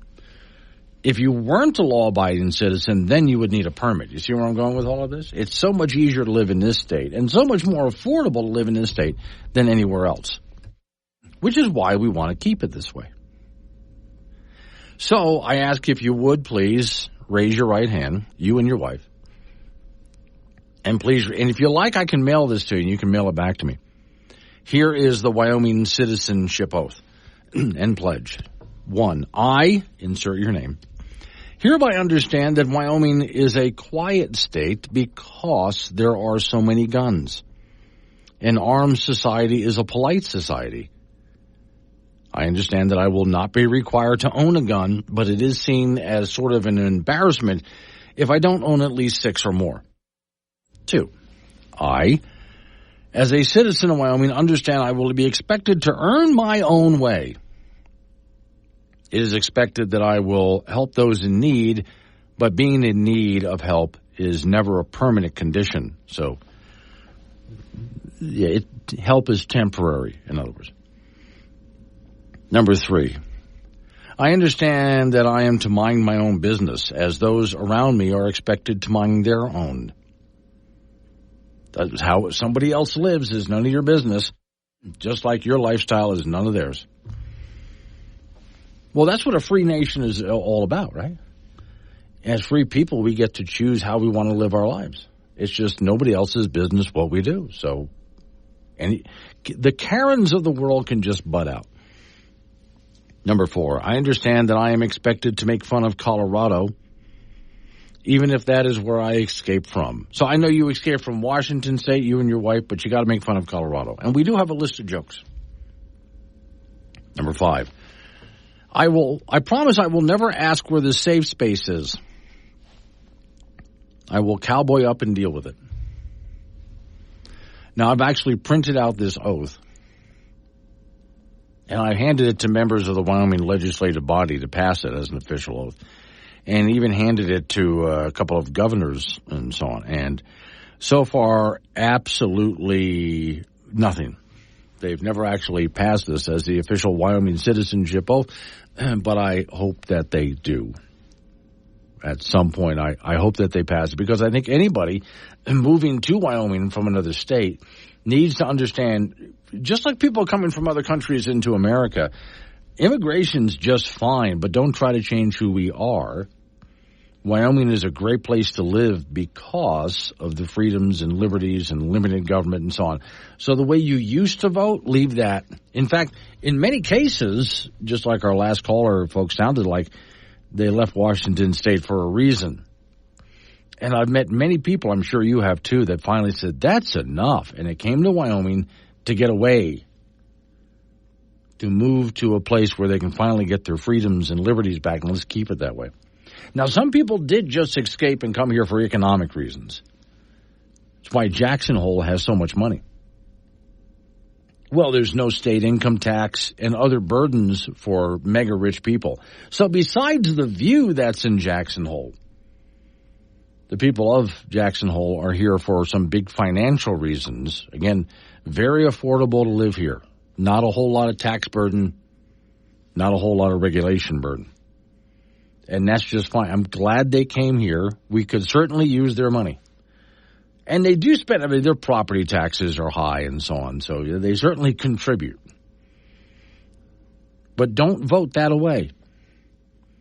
To the ultra-liberals in Jackson, I would like to remind you why you left California and places like that and moved all of your money to Jackson, into Wyoming.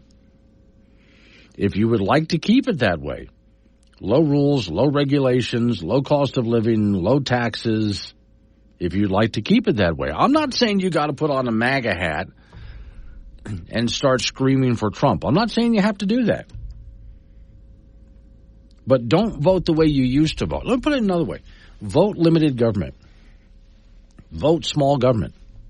That's why I've said to people before, if you're very liberal-minded, okay, if that's who you are, then that's who you are. Go be that. But vote small government. If you really are for freedoms and liberties and so on, and government not interfering in people's lives, then be as liberal as you want to be and live that lifestyle. Hey, start a commune if you want. You want universal health care? You and your friends get together and you start that as a private thing that you guys work on together.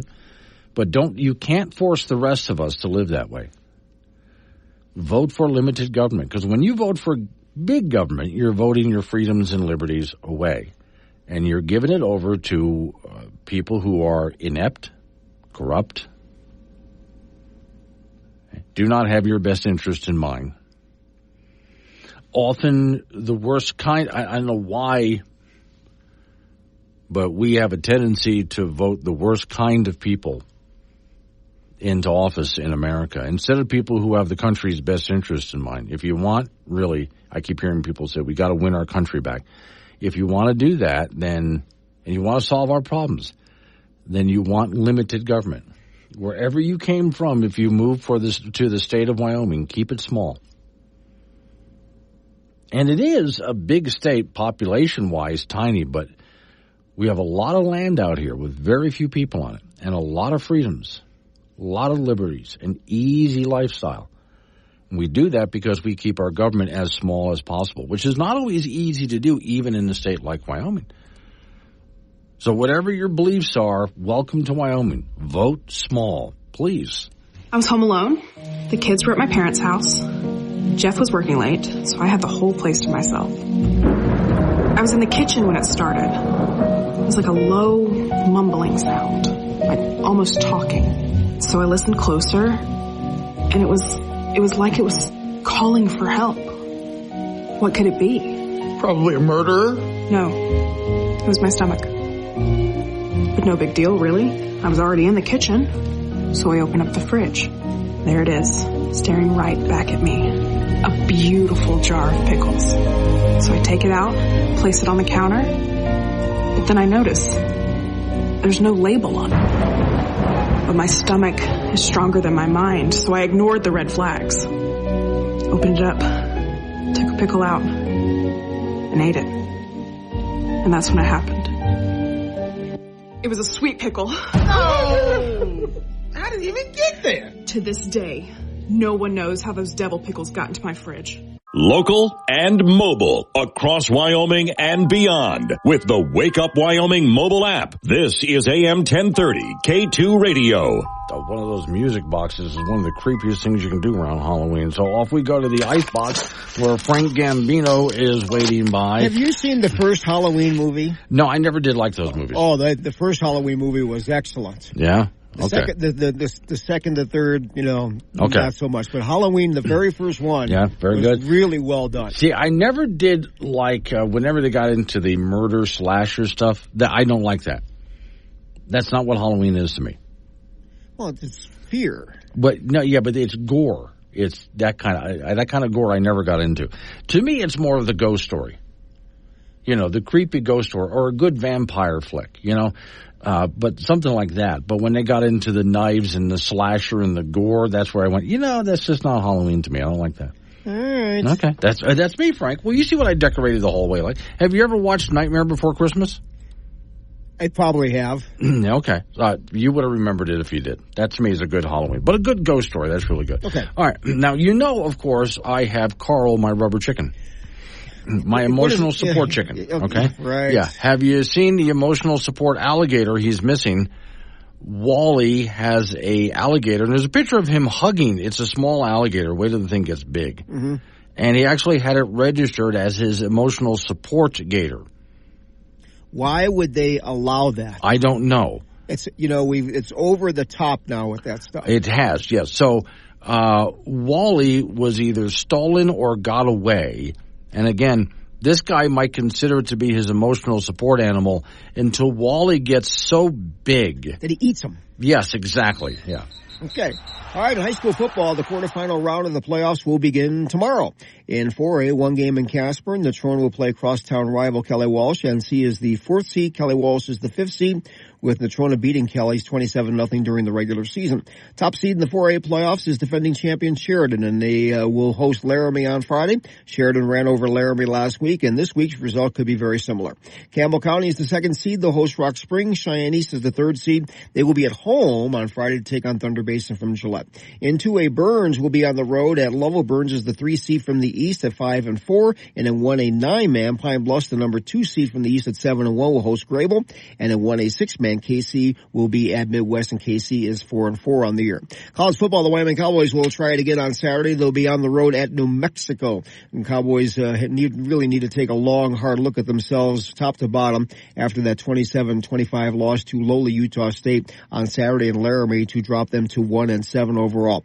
Obviously, this season is lost, but looking forward, it's obvious that the program needs better players, which points to some recruiting misses that have gone back years, and they do need to get more talent out of the transfer portal. Now, would they even think about going the route that Deion Sanders did when he took the Colorado job? He practically brought in a whole new roster in his first year, and then a slew of new players in the second year.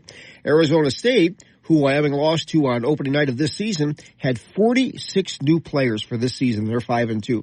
Now, New Mexico comes into Saturday's game with a record of 3-5 overall, 2-2 in Mountain West play. The Lobos have beaten mediocre teams, and they have lost to decent teams. As a 2 p.m. start on Saturday from Albuquerque, we'll have that for you on K2 Radio in Casper and KOWB in Laramie. The Major League Baseball season did come to an end last night as the Los Angeles Dodgers rallied from 5 runs down to stun the New York Yankees 7-6 to win the Fall Classic World Series in 5 games. Dodgers scored 5 runs in the 5th thanks to some very sloppy defensive play for the Yankees and rallied again when they were trailing 6-5.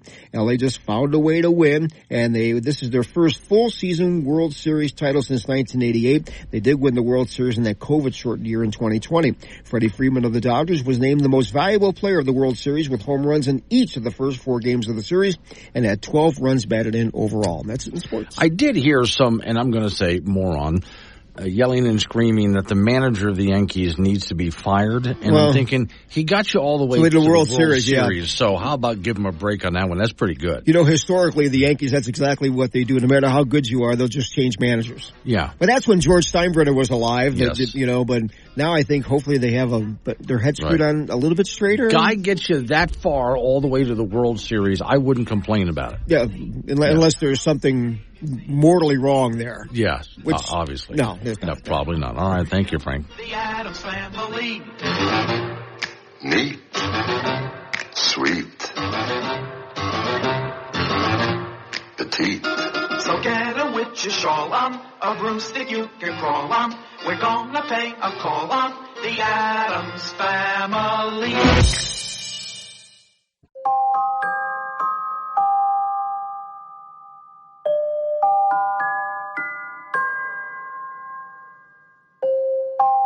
Ooh, creepy Halloween music. 9:06 the time. It's Wake Up Wyoming. Yeah, I think that's probably the creepiest Halloween music that there ever is when they just play the little music box thing. And it's usually in some childhood bedroom or something like that. Oh, that gets really weird. Today's show is sponsored by ice. It's water, but in a solid state. Caution. It may fall from the sky. By the way, on that note, I was very curious, and I had to go ahead and look up the Elk Fire and also the fire that's over there on Togety Pass. Both those fires are still active, despite all the snow they got. They're not very big anymore. They're way down to, really low levels. But, it didn't. Those fires were so big, all of that snow we got didn't entirely knock them out. Warning, this show contains reference to guns, liberty, limited government, low taxation, the cult of climate change, free thinking, cigar smoking, short people, rubber chickens, Karen's bureaucracy, liberal buzzwords, tour runs, traffic, toilet, terrible jokes, and more. No apologies will be issued. Guest callers may express any opinion they want without fear of being canceled. Unless you're a loudmouth jerk like Dave, then Glenn will hang up on you.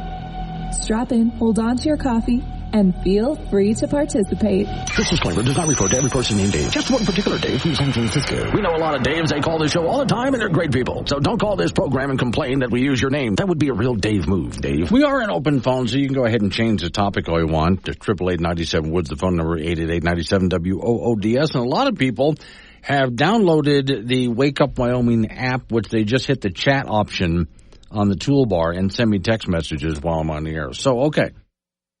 Going to pick on some, not just electric vehicles, but I'm going to go ahead and pick on some vehicles that are supposed to have artificial intelligence in them as well. Like, for example, the Tesla. Now, again, if you want to interrupt me, change the subject, that's fine by me. Tesla, on a full self-driving mode, plows through a deer without even slowing down. There has got to be...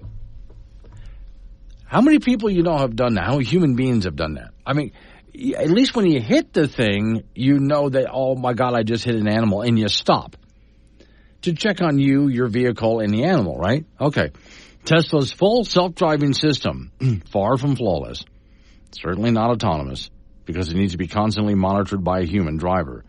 That being said, you might expect it to be, well, I mean, with an animal on the road, as spotted by a company that monitors high-tech news. And a video is with this as well. Shows footage of a Tesla Model 3. I don't know, I've never seen one before. Moments before it absolutely obliterates a deer at full speed. I don't know what full speed means. And then just continues on with the vehicle making no attempt to slow down after the animal steps out into the road. Because if you're driving down a road and an animal steps out in front of your vehicle, you might swerve or slow down or something like that. This doesn't even try. It just plows through. And after it hits the animal, it just keeps going. The uploader goes, let me see, the car was using full self-driving mode. There was a driver in the car monitoring. Even more baffling, according to him, is that the driving assistance software didn't stop after the collision. Instead, it just kept streaming on down the road as if nothing had happened. Now, I do know of some human beings that are like that. A few. Let me see. I do see a video here that I can go ahead.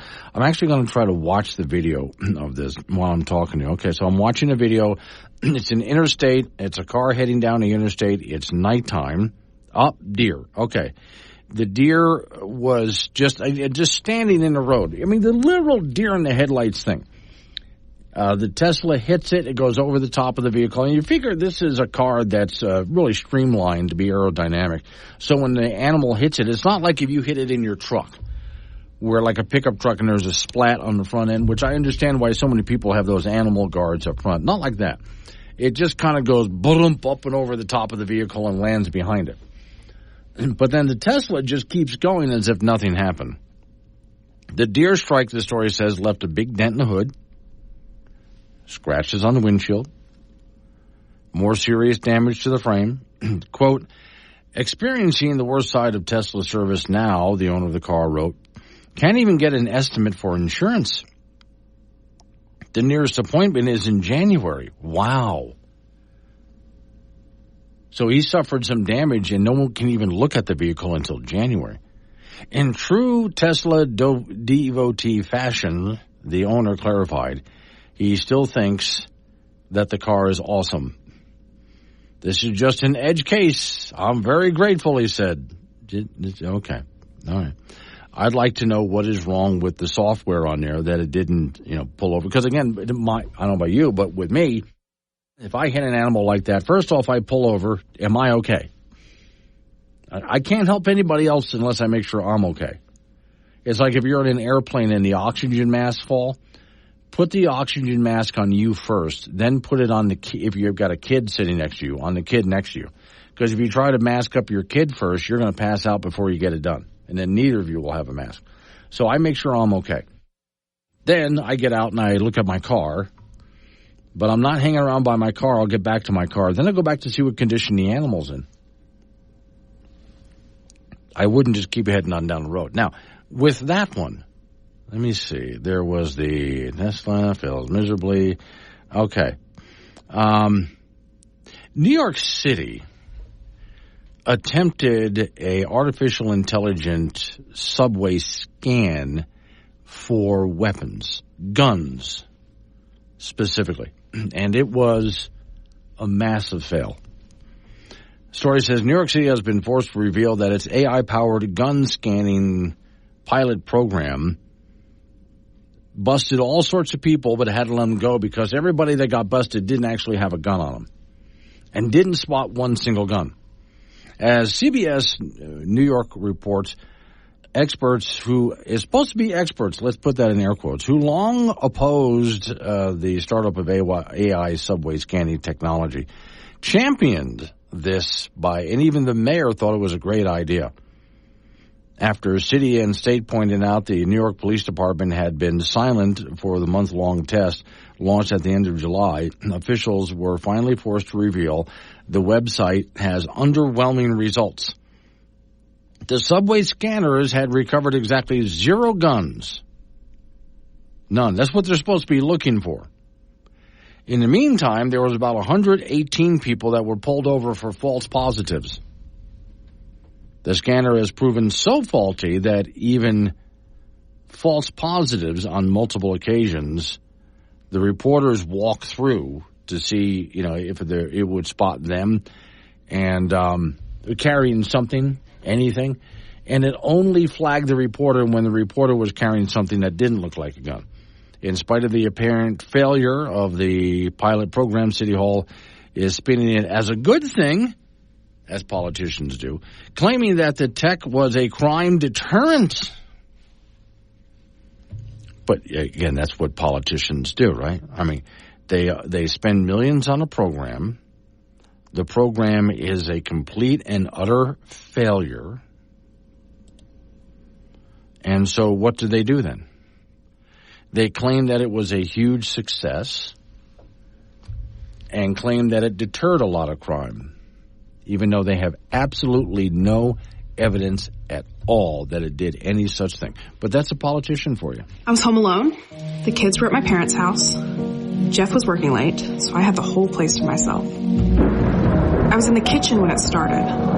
It was like a low, mumbling sound, like almost talking. So I listened closer, and it was like it was calling for help. What could it be? Probably a murderer? No, it was my stomach. But no big deal, really. I was already in the kitchen, so I opened up the fridge. There it is, staring right back at me. A beautiful jar of pickles. So I take it out, place it on the counter, but then I notice there's no label on it. But my stomach is stronger than my mind, so I ignored the red flags. Opened it up, took a pickle out, and ate it. And that's when it happened. It was a sweet pickle. Oh. Honestly, he's just happy to be here. Catch Glenn Woods on Wake Up Wyoming, weekdays at 6 on air, on Alexa, and on the Wake Up Wyoming app. 9:21 is the time. It's Wake Up Wyoming. My name is Glenn Woods. Thanks for joining me. So, morning Blue Eyes. Blue Eyes is in Douglas, Wyoming. I was just talking about a Tesla automobile that was on self-driving mode, which means the driver, the person, is supposed to be sitting there monitoring, and this person was. And the videos of the vehicle driving down the interstate, some interstate somewhere, and a deer is just standing in the road, and the Tesla plows right through and keeps going. Doesn't even stop. Now, of course, the driver eventually takes control of the car and does something, but the Tesla didn't even acknowledge that the deer was ever there, which is a big problem. So just what Blue Eyes says in Douglas is, what if that was a person? How awful. Yes, good point. I don't mind the idea of a self-driving if I'm on an interstate in this sense. If I'm driving way cross country and the self-driving mode is just to handle interstate driving conditions, I think that's okay. As long as I'm just out there cruising and I'm not in some heavy traffic area. Like in Wyoming, for example. There's not a whole lot out here. Other than that, I do it myself. I don't trust these systems enough to do anything for me at all. So, no, I would rather not. All right, now, ladies and gentlemen, the only hit song that Al Gore thinks he ever had, but didn't. You're driving a big car. I come on your radio. I say the end's close. You just say no. I say it's global warming, but you call me a liar. But this planet's on fire. According to Time Magazine, let me ask you a question. How's your sleep? Are you getting enough sleep? I hope you are. Is your sleep good? I go through phases. I have times when I just sleep like a baby. I mean, really well. And every once in a while, I hit a phase for a short period of time where, for whatever reason, my sleep gets interrupted, and I keep waking up multiple times during the course of the night, or I have trouble just getting to sleep. But then I go through another long period of really good sleep. I for the most part, sleep well. According to Time Magazine, if you're losing sleep, it's because of climate change. Yeah, it led to 5% more hours of lost sleep worldwide, according to Time. The story says climate change, and that would be human-caused climate catastrophe, is increasingly disrupting people's sleep, says Time. High nighttime temperatures have led to 5% more hours sleep loss worldwide over the past 5 years, compared to a period of time between 1986 and 2005. According to the latest edition of a study on climate health, it marks the first time the prestigious medical journal they're quoting here has examined such a metric. Sleep loss peaked in 2023, the hottest year on record. Which, by the way, 2023 was not the hottest year on record. That's also garbage, too. But I can throw the whole study out right there because 2023 was not the hottest year on record. And even then, the hottest years humans have recorded has nothing to do with the hottest years of the planet. We haven't been keeping records for all that long. If you really want to go to hot temperatures that were recorded, you got to go back to the 1930s. The 1930s was a lot warmer than today. Those are the facts. But anyway, reading on. The 8th annual Lancet Countdown on Health and Climate Change report, authored by 122 global experts, again, put in quote, experts, found that high temperatures, drought, and heavy rainfall are increasingly impacting people's health. Well, by the way, we haven't had any extra high temperatures, heavy rainfall, and drought. It depends on where you are from year to year, but neither are on the increase. They recorded about 512 billion potential lost hours of labor due to high temperatures, heat-related deaths. Now, actually, there's actually more deaths because of cold than heat? Far more. But reading on. Quote, this isn't just about weather events. This is about every week, every month, every year, the impact on all of our health.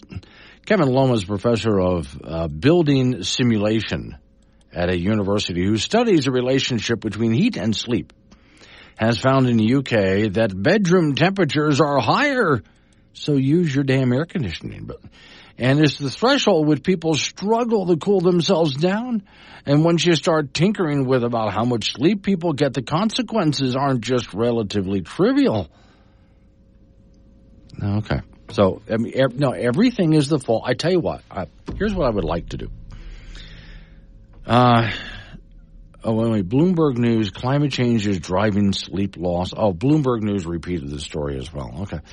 Here's what I'd like to do. From now on this program, we're coming up on the new year pretty quick here. Let's just blame everything on climate change. Can we? Yeah. I don't care what it is, whatever happened, it's climate change. Stub your toe, climate change. Okay. And that's the second time I've talked about stubbing your toe during this morning's show. But you stub your toe, climate change. Okay. Your dog takes a giant poop in the middle of your living room, climate change. Don't blame the dog. It's climate change. That dog would have gone outside to poop, but it was too hot outside because we've had one record hot year after the next. So if you hadn't have been driving a big SUV around, it would have been cooler outside, and the dog would have gone outside to poop. But it didn't, and so it pooped right there on your living room rug. It's all your fault because of climate change, because it's too hot out there. So from now on this program, and as we get into 2025, again, not too far away, everything negative that happens, we're just going to blame on human-caused climate change from now. Can we do that? Okay. I think it's easy to do. And that means, this is the beauty of it. It's your fault, but it's not your fault. Because we're blaming climate change.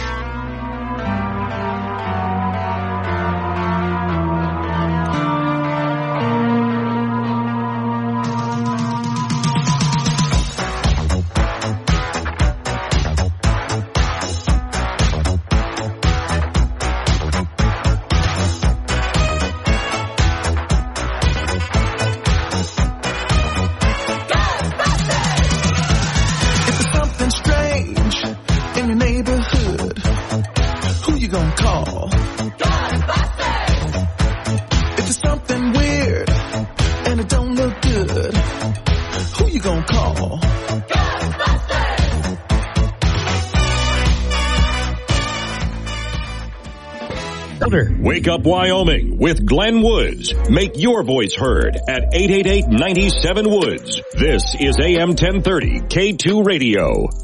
9:36 the time. It's Wake Up Wyoming. Okay, something that is a tradition for me on this program every single Halloween. In fact, if you want to share what I'm about to play for you, there is a post that I put up every single Halloween on Halloween candy trading. Now, the video, the guy who did it, I'm just envious of that. He came up with the idea and executed it so well. And it wasn't me. I didn't come up with the idea.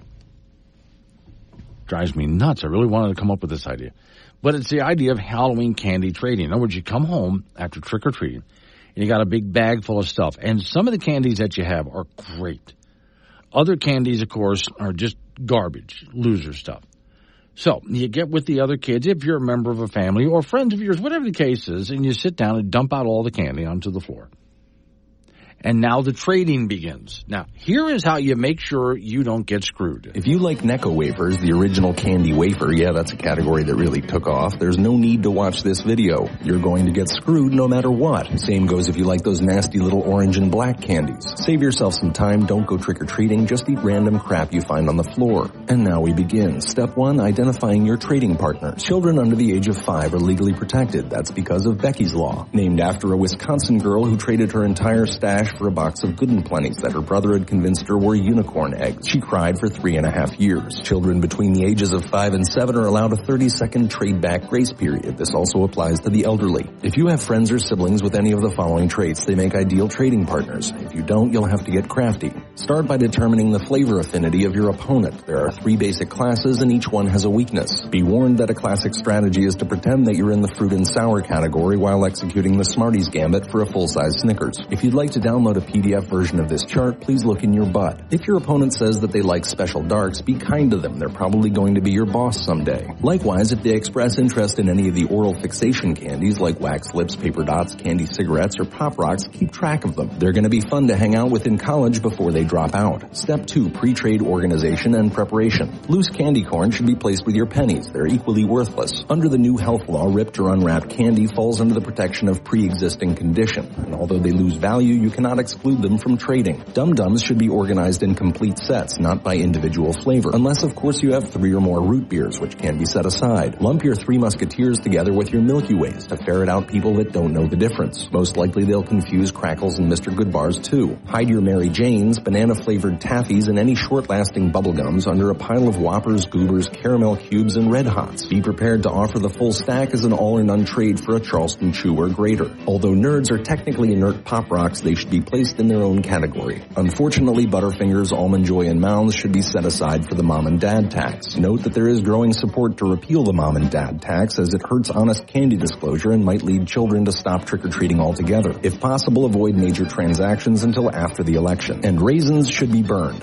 and then peed on. by your dog. Part 3, classic strategies. Avoid anyone who suggests dumping all the candy in a pile and rationing it out based on hunger. They are Marxists. John Maynard Keynes suggested taking 40% of the candy from the children with the most, burying it in the ground, and then giving the candy poor children jobs digging it up. Or, of course, you can try the classic approach. Whatever you choose, remember that Pixie Sticks, Twizzlers, and Smarties are your workhorses, and Fifth Avenues are better than 100 grand. And as for anyone who gave you an apple, don't worry.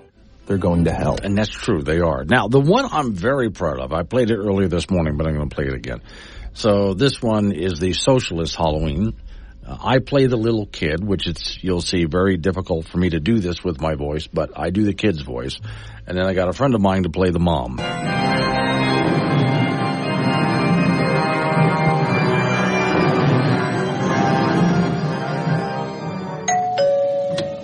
Trick or treat! Oh, aren't you precious? And looks like you've done really well for yourself. Yeah, I was walking all over the neighborhood farther than anyone else. Hey, what are you doing? That's my candy! Oh, you didn't earn that. Sharing is caring, you know. There are kids out there who are less fortunate and can't afford a costume this year. Yeah, well, they can go out and mow lawns and earn money like I did. Here you go, kid! Hey, 99%! 99%! They were out there trick-or-treating. But they're the less fortunate. But they never left the house. I did all the work. Well, and you know, I'm afraid there's just not enough here. We're going to have to ask you to go out and get some more. But... Be back by 9. That's bedtime. See you later. And I do remember when I was a kid, many years ago, I had worked hard, earned some money, and for a kid, you know, and I'm in elementary school at the time. But for a kid, I had done some work, I earned some money, and I took that money, and I went at the grocery store. I said, Mom, I'm going to buy myself some candy. And she said, fine. And I bought myself some little candies. You know, the ones that they say are fun size, which, as far as I'm concerned, Halloween candies are not fun size. When it has fun size written on a package and it's a little candy, I got to eat 6 of those before I start having fun.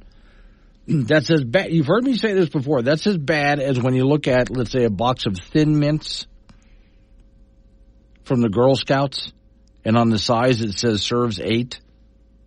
Yeah, 8 minutes, not 8 people. Trust me. Anyway, so I have a bunch of those not fun sizes, and since I was taking lunch to school, I put it in my lunchbox.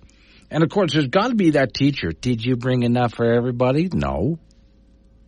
Of course not. This is mine. It's not fair that you have candy and they don't. It is totally fair that I have candy and they. Even as a kid, I understood. It is totally fair that I have candy and they don't. If they would like candy, they can go out and do the work that I did and go put it in their lunchbox. I learned these things at a very young age. I'm still that way today. If for those kids going to work out, really, you're going to work hard tonight trick-or-treating, God bless you, and you keep it all. Don't worry, your parents are paying the dental bill. They'll be fine. The best talk show host in the state, within his price range. Tune in to Wake Up Wyoming with Glenn Woods, weekdays at 6. I had music set up. I had everything ready to go, Frank. Here's what I was going to do. Okay. See, this was cool. This was really cool. This is Halloween stuff, see, stuff like that, right? And then I was going to go ahead and introduce you and play this over here. There's the icebox sound effect. Totally blew it. Sorry about that, Frank. It's something from Rod Serling or something. It just kind of sounds that way, yeah. So, okay, I think I have a good one for you. Okay. Okay. Blockbuster Video. There's one left open in the entire country. Yeah, I thought it did. Yeah. The world passed it by. Yes, it did. Now, there's been on social media, I even saw it earlier this morning, someone put up a post saying, well, the last Blockbuster Video is closing, and it's going to be closed tomorrow, which is November 1st. So I looked it up. Wrong. They're not closing. And they want everybody to know they're not closing. Where's it at? Florida? Let me see. Social media post went, located in Bend, Oregon. Bend, Oregon, okay. Yes, okay. Let's see. The phones blew up. People started calling the store. You guys closing? You can't be closing. No, they're saying we're not closing. We're not going anywhere. And I even see, this is what it says. The final Blockbuster location, Bend, Oregon, is closing its doors October 31st, marking the official end of the Icon. And again, the store manager, there's a video of the store manager going, we're not closing. And they still have all of these DVDs for rent there. So there's one Blockbuster left. Okay, I still have plenty of VHSs. And I would bet I have a working VHS player, too. And I would bet you haven't rewound a single one, have you? No, why would you do that? Yes, okay. You're supposed to. That's their job. Remember they had a fee for that. If you turned it back without, it would be a fee. I remember. And then when they got the DVDs, I started thinking, well, why are they going to make me rewind that, pal?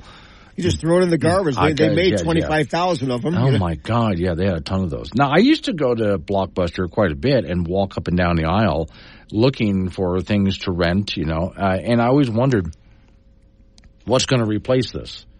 Now that we're into the digital age and you can have menus of stuff, I now still wonder what's going to replace this. I don't know. What can they do now? They stream everything. Yeah, I don't know. Buy it on your TV. You can buy it on your phone. You can just buy it anyway. Well, think about this. When we first got this cell phone, I mean, the one that could fit in the palm of your hand. Yeah. And it was a flip phone. And I used to wonder what replaces this. Well, now you have it. You have the current iPhone kind of a thing, right? Okay. Now you got to wonder what replaces that. I saw a commercial during the World Series that they have, you can communicate with these little cameras on your eyeglasses. Yes, that's right, yeah. So that's what replaces that, the eyeglass thing. Next thing you know, they're just going to go put a chip in your skull. Yes, and then you'll be able to eyeball all the information and download it through your retina. There you go, yeah. And we won't even have to talk to each other more. We're just going to look at each other. That's all we're going to. It's going to be weird. Exactly. All binary. All right, the Major League Baseball season came to an end last night. The Los Angeles Dodgers rallied from 5 runs down to stun the New York Yankees 7-6 to win the World Series 4-1. The Dodgers scored 5 runs in the 5th thanks to some really sloppy defensive play by the Yankees and rallied again when they trailed 6-5. LA just found a way to win. They had a ton of injuries this year, so they showed a tremendous amount of fortitude to win their first full season World Series title since 1988. They did win the World Series in the COVID-shortened season in 2020. Freddie Freeman of the Dodgers was named the most valuable player with home runs in each of the first 4 games of the World Series and 12 RBIs overall. College football, the Wyoming Cowboys on the road at New Mexico this week. Folks will need to take a hard, long look at themselves top to bottom after a 27-25 loss to lowly Utah State that dropped them to 1-7. Obviously, this season's lost, but down the road, it's obviously that the program really needs a massive upgrade in players, which points to some recruiting misses, and recruiting is always a hit and miss kind of a thing anyway, that has gone back years, and then they need to really just get more talent out of the transfer portal because their good players are going to be entering the transfer portal. It's come and go. Now, would they go the radical route that Deion Sanders did at Colorado, who brought in practically a whole new roster in the first year, and then a slew of new players in the second year? Arizona State, who Wyoming lost to on opening night, had 46 new players this season, and they're 5-2. Now, New Mexico comes into Saturday's game with a record of 3-5 overall, 2-2 in Mountain West play. Lobos have beaten mediocre teams and then have lost to decent teams. It's a 2 p.m. start on Saturday from Albuquerque. The Cowboys are 7.5-point underdogs. We'll have that for you on K2 Radio in Casper and KOWB in Laramie. High school football, the quarterfinal round of the playoffs does begin tomorrow statewide. In 4A, one game tomorrow night as Natrona will play host to crosstown rival Kelly Walsh. NC is the 4th seed. KW is the 5th seed. Natrona beat KW 27-0 during the regular season. The top seed in the 4A playoffs is defending champion Sheridan. They will host Laramie on Friday. Sheridan ran over Laramie last week, and the result this week could be very similar. Campbell County is the 2nd seed. They'll host Rock Springs. Cheyenne East is the 3rd seed. Will be at home to take on Thunder Basin. In 2A, Burns will be on the road at Lovell. Burns is the 3 seed from the East at 5-4. 1A 9-man Pine Bluffs, the 2 seed at 7-1 from the East.